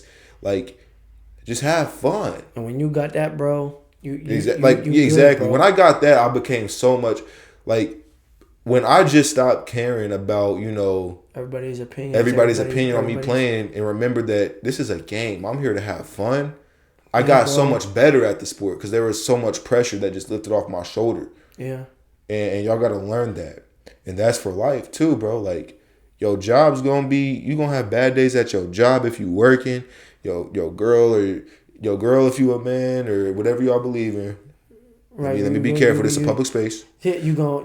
But y'all gonna get into arguments. Y'all gonna get into fights. You know, you gonna get into fights with your family. Not even. Yeah, I was gonna say not even friends. Not even that. Like we friends and family. Argument. Me and T done went at it a couple times. But look, y'all did like the stuff that he's talking about, bro.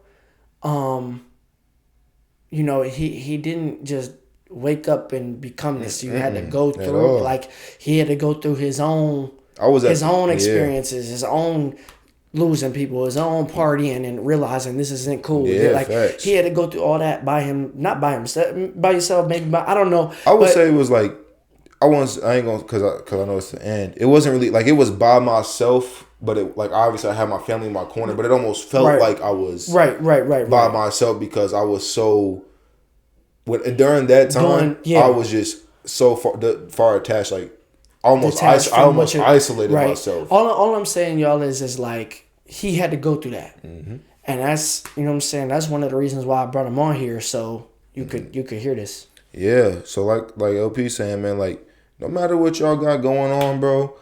Hey, man, it's just life. At the end of the day, it's just life. If y'all ever seen the movie Meet the Robinsons, bro, an old movie, 2008, it's an animated Disney movie, bro. One of my favorite movies of all time. There's a quote in there. It's super simple. All it says is keep moving forward. That's literally it. 3 words, keep moving forward. Because at the end of the day, that's all you can do. Time ain't stopping. Yeah, bro. So you got to keep moving forward. You move right along with it. It's going to be hard. It ain't going to be easy. You're going to go through your trials and tribulations. But, you know, if you got something you believe in, stand on that and deal with the struggles. And one day, it's all going to work out for you. But that's all I got for y'all, man. That's fire, bro. Y'all, hey, thank you, T. Hey, y'all, he drove, bro. I know you didn't just drive up here just for this, but I know one of the main reasons you drove up here was for this, bro. But, dog, he drove 2 hours, bro. You showed me a lot of love, bro. So, first of all, thank you. Before we get out of here, bro, thank you publicly. Thank you for driving up here, bro. Of course, bro. I appreciate you for on the court, off the court, the phone calls, the talks after practice when I was upset, bro. Thank you for all that, bro. I appreciate you, bro. Yes, sir, love, dog. Now, y'all, listen, bro. I want to end off on this. We're about to get out of here, but y'all, like I just said, I'm gonna reiterate. Like, he didn't just wake up and be here. You know what I'm saying? He had to go through what he had to go through to get this mindset, to live and experience. But, you know, y'all might say I'm painting pictures of pain and, you know what I'm saying, tell stories of pain, but I'm painting pictures of hope, bro. This is hope. Like, you know, he's not a famous celebrity, but bro, this is hope. So if y'all watching this, bro, I hope y'all get hope from this. I hope y'all be inspired, bro. Thank y'all for watching. Please like, subscribe, man. Thank you, TJ, for coming. Love you, bro. Brother. Yeah, brother. Until the next Echo, y'all. We out.